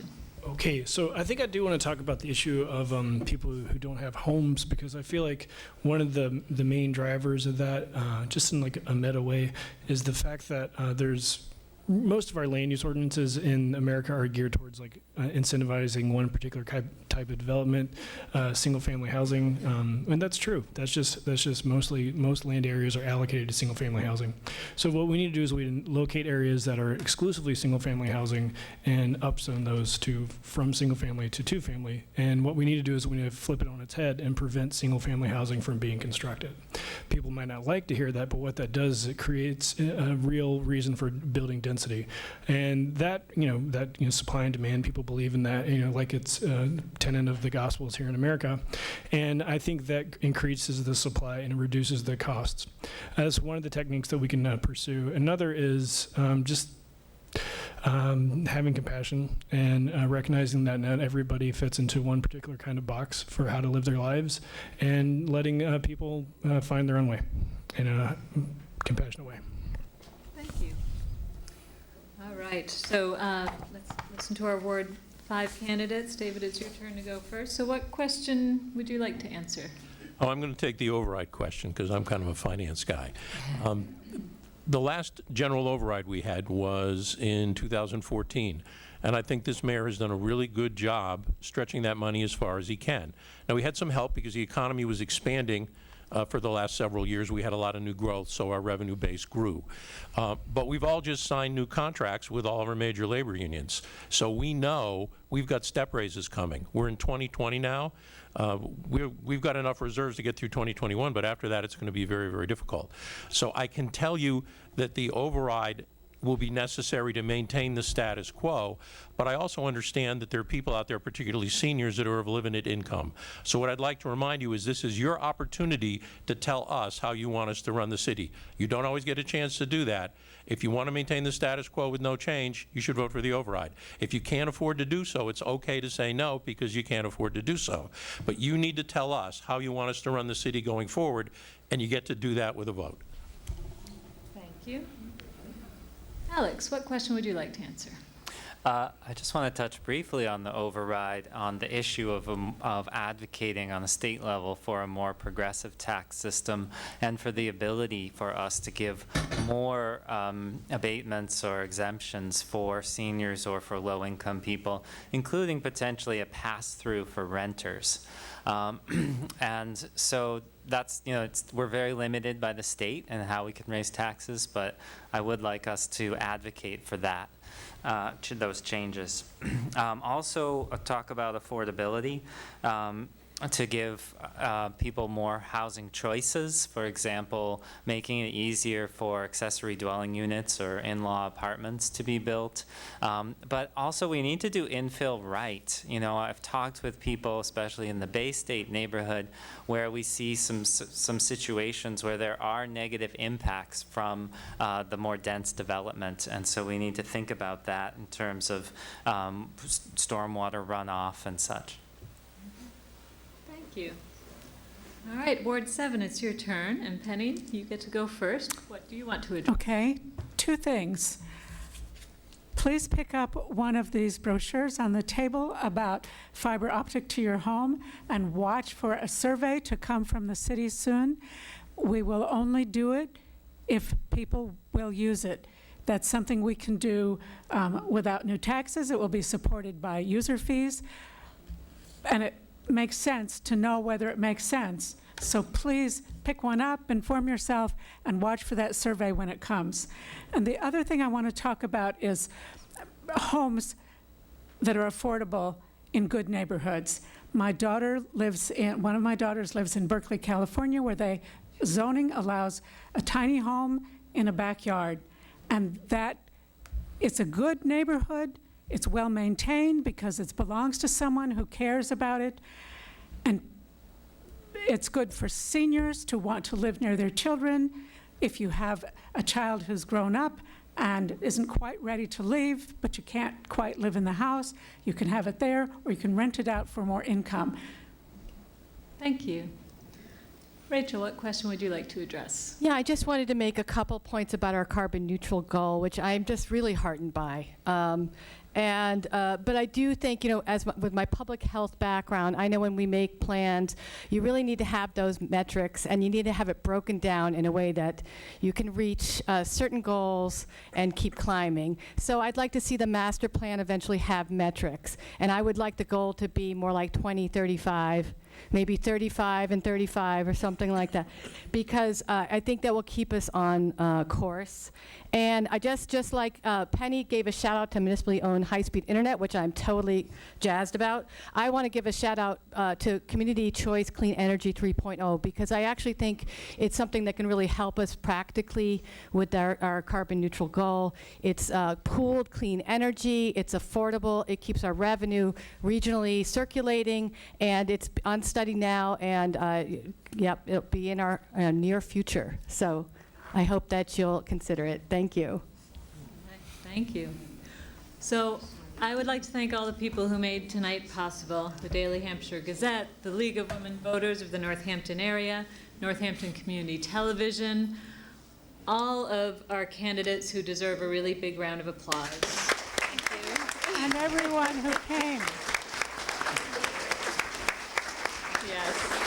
Thank you to all the people who volunteered their time, and thank especially to all of you who came out to become more informed voters. So see you at the polls. Thank you. Thank you.